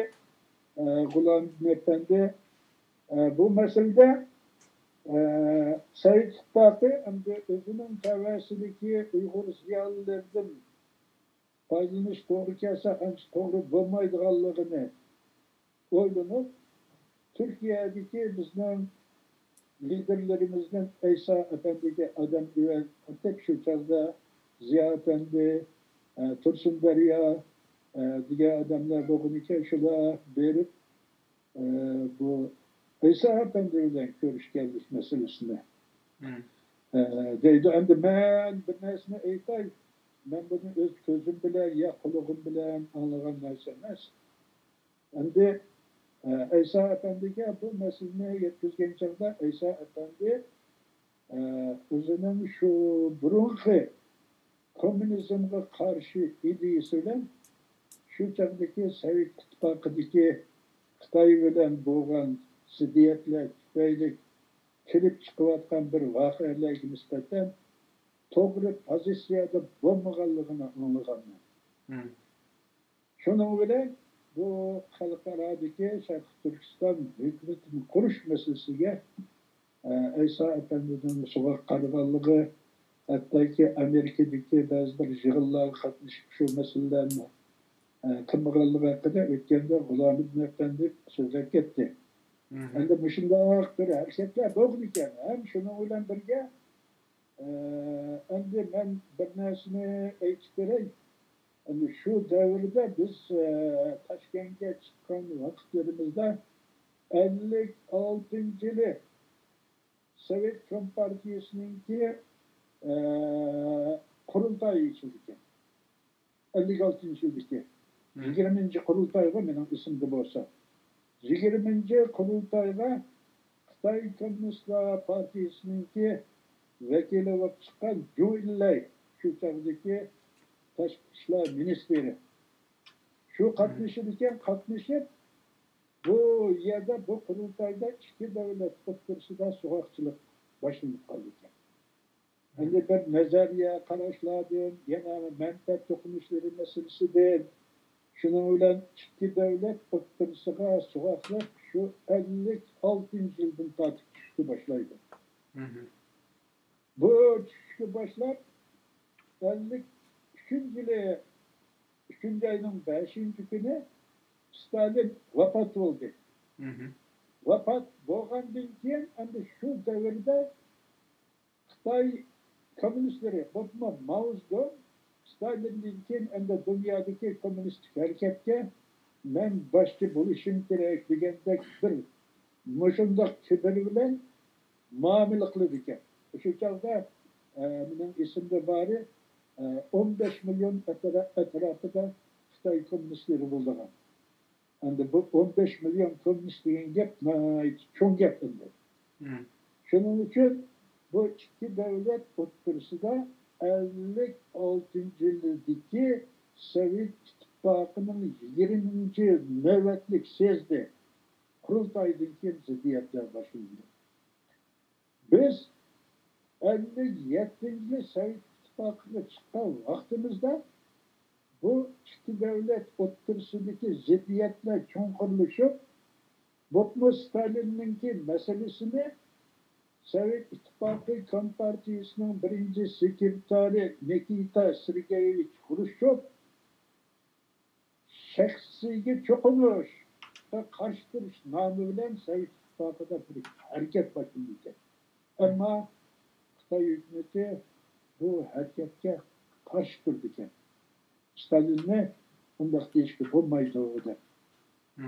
Mana shu davrlarda Sovet ittifoqidagi bir alohida bir cho'ng o'zgarish Stalinning mamlakat ichida qilgan zulmlari 30-40 million odamni ocharchilik o'taganligi ham hozirgi shu jazo lagerlariga o'xshash Sibiriyada Gulag degan emgak bilan o'zgartish, jazolash lagerlarining bo'lib, nurg'un odamlarning o'lganligi haqidagi faktlarni Sovet xalqi o'ttirib qo'yayotgan vaqtlar.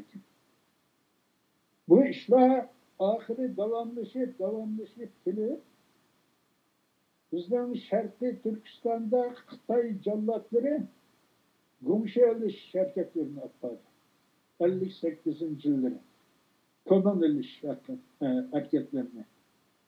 Shuning bilan bu harakatlar qattiq avjiga chiqib, xalq orasida o'lish, ocharchilikdan o'lish ahvollari bo'ldi. Mening esimda 1959-yili bizning bir qism saboqdoshlarimiz vatanga qaytdik, men Urumchiga keldik. Onun ba'zi masalalarini men anglayolmadim. Janubga borgan bizning Ahmet Yo'ldosh, Seyit Niyoz deydigan do'stlarimiz bo'lgan. Shular endi Qashqar, Feyzobodda, bo'pmi Aqsuning Baynoyisida, Oltoyninki Jeminay nahiyalarida bo'lgan tarixda ko'rilmagan ocharchiliklarning masalalarini shu chog'da ko'tarib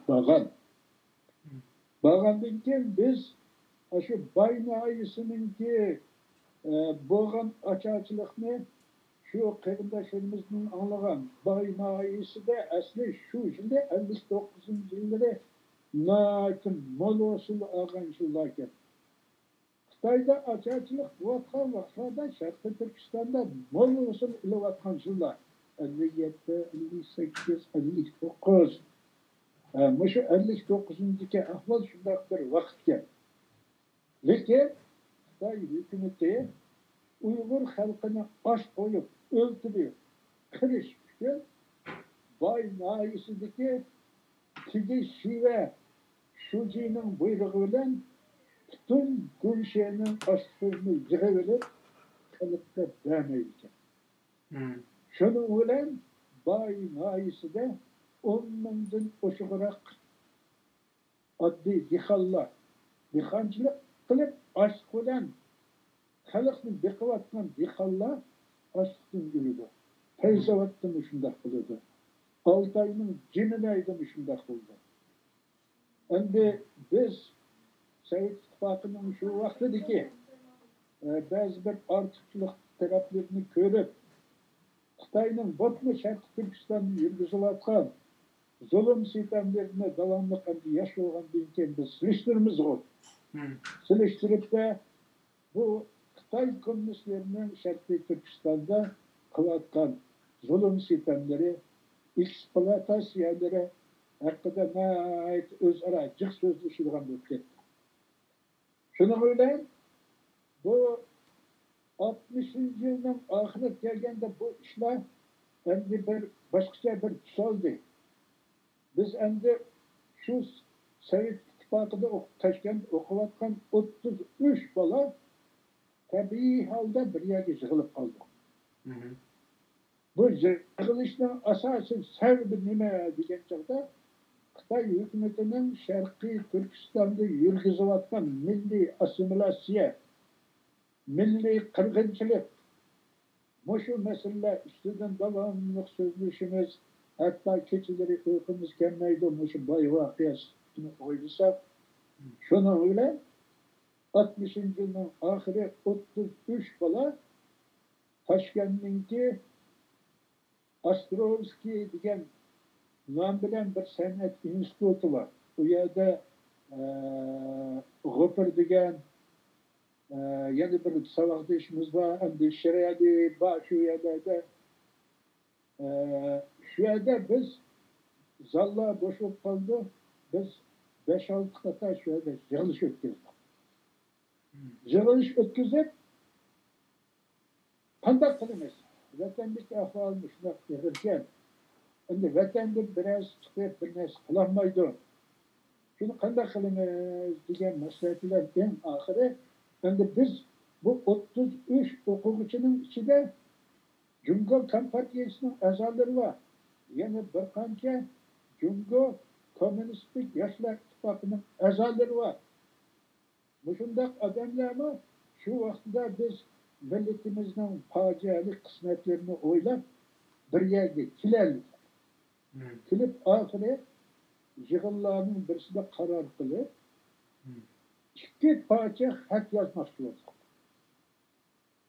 2 parcha xatning birisi Sovet ittifoqi Kommunistlar partiyasi Markaziy komitetining raisi, Sovet ministrlar Sovetinin raisi Nikita Sergeyevich Xrushchevga 3 xat degan xat. Ana shu xatning yana bir kopiyasini biz Birleşken Devletler Teşkilatı'na iletmekçi olduk. Şu karar ilindi. Şunun asasen biz şu vaxtıda okuşlara verdiğim pulunu stipendiyada koydu. Şu stipendiya okuş pulumuzdan pulu acırtıp Moskva'ya veriş için Dolqun Yasin savaşmışımız ile Mahmut Qasım degan çökeylik savaşmışımızı vekil qilib Moskvaga Xrushchev bilan ko'rish uchun yuvatgan bo'ldik. Moskvaga borgandan keyin bu saboqdoshlarimiz bir 2 oy jimib ketdi. Xabar keldi, biz ko'rishamiz deydi. Shuning bilan oxiriga yana bir so'zlashsak, bular deydi ekan, voy, bu yerda Xrushchev bilan ko'rishimiz degan odamlar hattoki Qizil maydonda chigirlarni tutib yapilib 1 yil bo'ldi, ba'zilarga 2 yil bo'ldi, oson emas ekan deb shu javoblarni berdi. Oxirida bir kunisi shu xabarda Sovet İttifakı Komünistler Partisi'nin teşkilat busununki mühim adamlardan birisi Tursun Rahimov deydigan bir Uygur adam var. Bu Uygur adamınki ayoli Orusga. Bu Uygur adam 55-56 yılları Şarkı Türkistan'daki Sovet mutaxassislerinin başlığı olup Ürümçilerde turgun ekan. Şunun bilan bularında iş bulmasa şu Uygurluğan deyken şunundan bir maqsad tapaqayli deb bizga telefon qildi. Qanday qilamiz? Muşlar bir adam bor ekan, shuni qisab. Bu yana ekan Sayfiddinning yaqin do'sti ekan bu odam. Shundan keyin endi qandaymışım bir Uygur bo'lgandan keyin shuni bilan bir ko'rishibmiz degan javobni berdik biz tashkilotchilar. Shuning bilan bu javobga asosan bu Tursun Rahimov bilan Dolqun Yosin bilan bu Mahmud Qosim ko'rishdi. Ko'rishgan chog'da bu odam biraz qo'polroq gap qildi. Riqsida yeringlarni riqsinglar, asta ketinglar. Sizlar yoshlik qilyapsizlar, sizlar tarixni bilmaysizlar, boshqa vaziyatni bilmaysizlar. O'rus bilan Xitoy bunday cho'ng mamlakat hech qachon ozgina Uyg'ur uchun burun bir-birini yomonlamagan. Hozirmi buningdan keyin shunday bo'ladi. Shuning uchun sizlar o'qishinglarni yaxshi o'qinglar, astali ketaveringlar, bu gaplarni ortiq yaqininglar deb tushunadi. Degandan keyin shuni bilan yana bizninkilar nimay boshqa yerlar bilan ko'rishgandan keyin Sovet İttifakı Kompartiyasi Merkezi Komitesining bir xabari chiqdi. Agar sizlar bu da'voyinglarni davomlashtirishni istaysanlar, Toshkentdagi O'zbekiston Kommunistik Partiyasi tashkilot boshqarmasiga kirsanglar, shu bilan so'zlashsanglarmi, bizga so'zlashgandek bo'lsizlar, sizlar bu yerda 2-3 oy tursanglar, Moskva qimmatchilik qilsanglar, o'quvchi ekansizlar, yaxshisi shu ketinglar debdi. Degandan keyin bu saboqdoshlarimiz qochib keldi. Qochib kelib ahvolni hammamizga yetkazdi. Mushlar ahvolga degandan keyin qanday qilamiz degandan keyin bo'ldi. Davoni oxirigacha davomlashtiramiz. O'shadagi O'zbekiston Kommunist Partiyasiniki rahbarligi bilan ko'rishaylik deb shu qarorga keldik. Kelgandan keyin uning esimda bor Dolqun Yosin vatanda ishlagan Umar Molla degan birisi bor. Men shundan bu O'zbekiston Kommunist Partiyasi tashkilot boshqarmasiga bordik.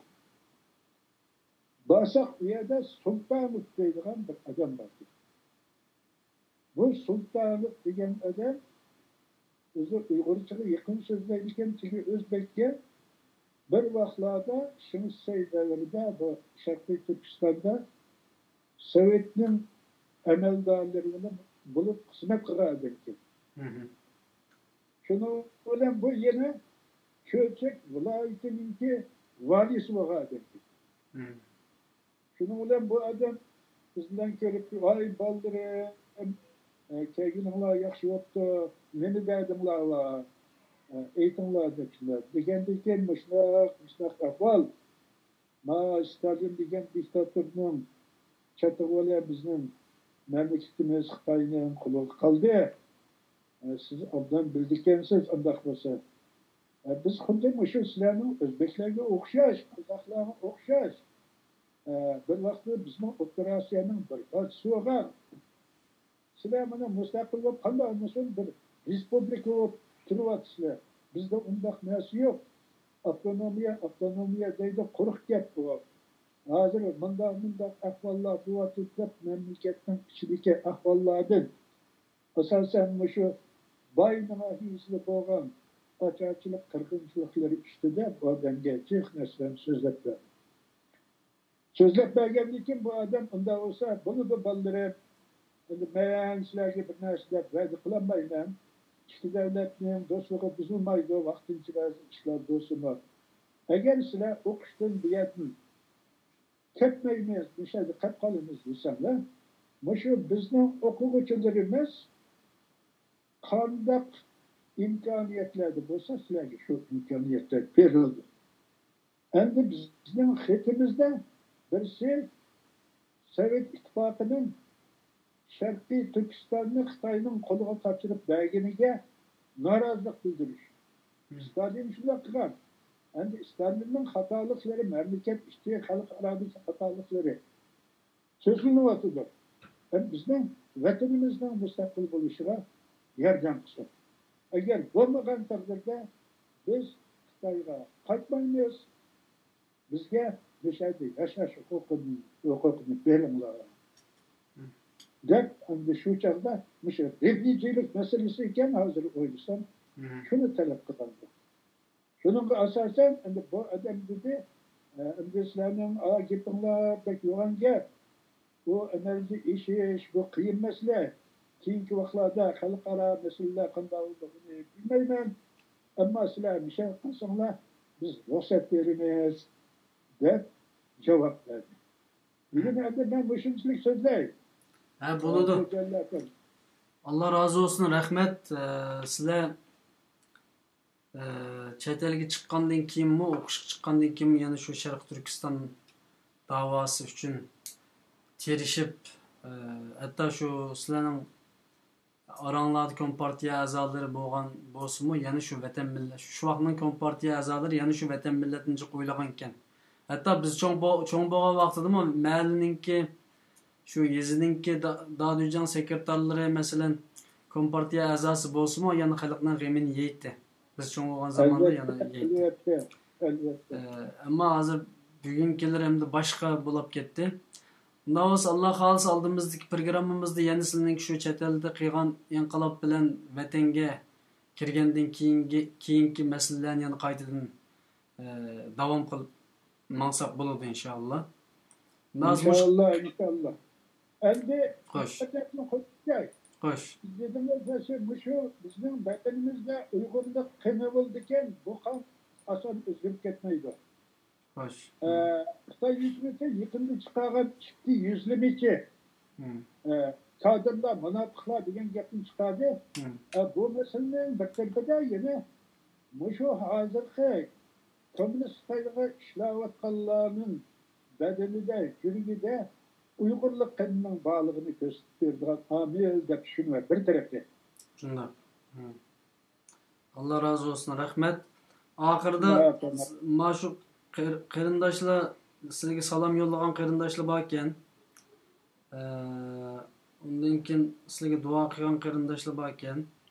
Bugun kecha bo'lgandan keyin programmaga inkos yozganlarning biroz oz bo'ldi. Kecha meylan so'rliq yozib ko'rganchilarimiz Mehmet Akamda so'rliq tutish qilaman. İnşallah eng oxirida shu programmamizning oxirida bir qarindoshlar deydigan so'zlar bo'lishini ilib etgandan keyin programmani taqsam bo'ladi. Ma'qul. Suyumlik vatandaşlarım, aziz qarindoshlarım, endi Sharq Turkiston davası bizga ota-bobomizdan meros bo'lib qoldi. Burungi ajdodlardan bizga meros bo'lib qoldi. Biz o'zimizni Uyg'ur, musulmon deydi ekanmiz. Bu davaga har qachon birga chiqishimiz kerak. Uyg'urning Uyg'urga dushmani yo'q, bunday aytgan chog'da. Bizning dushmanimiz faqatla Xitoy faşist jahongirligi.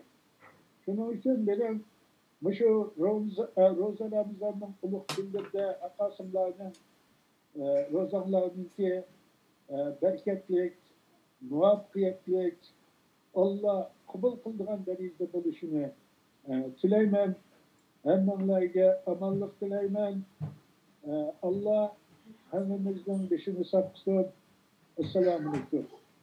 Allah sizden razı olsun. Şu yaşlar bir yay berip kalgan bolsunmu salametlikleri yaxşı emas bolsunmu bugün hazır man yana sizde doktorxonaga bardı ekanlar. Hazır barmen. Şundaqtım ikranımızga çıkıp halkımızga tarixni kögen tarixlarning amaliy tarixini anlatganliklari uchun Allohdan ko'p rahmat. Salametlik tileyme özlerge. Allah kesellerge şifalık bersin. Allah sizge bereketlik ömür bersin inşallah. Yana aldığımız günlerde yana bu programın ayağını devam kılamız inşallah. İnşallah. Bundaqda az görürmen qarindaşlar bu keçede bizdinki programımızı izlep şu ustazlarımızdan, inqilabçılarımızdan sözünü naq meydanında anlagan qarindaşlarıma Allah'tan rahmet dileyme. Ve bu Roza Ramazan'ınki qabul bo'lishini Allohdan tilayman. Bu kechalarda qilgan duolarımızın ijobat bo'lishini Allohdan tilayman. İnşallah yana bir qatim programmada ko'rishgacha aman bo'linglar. Allohga emanet. Assalomu alaykum va rahmat.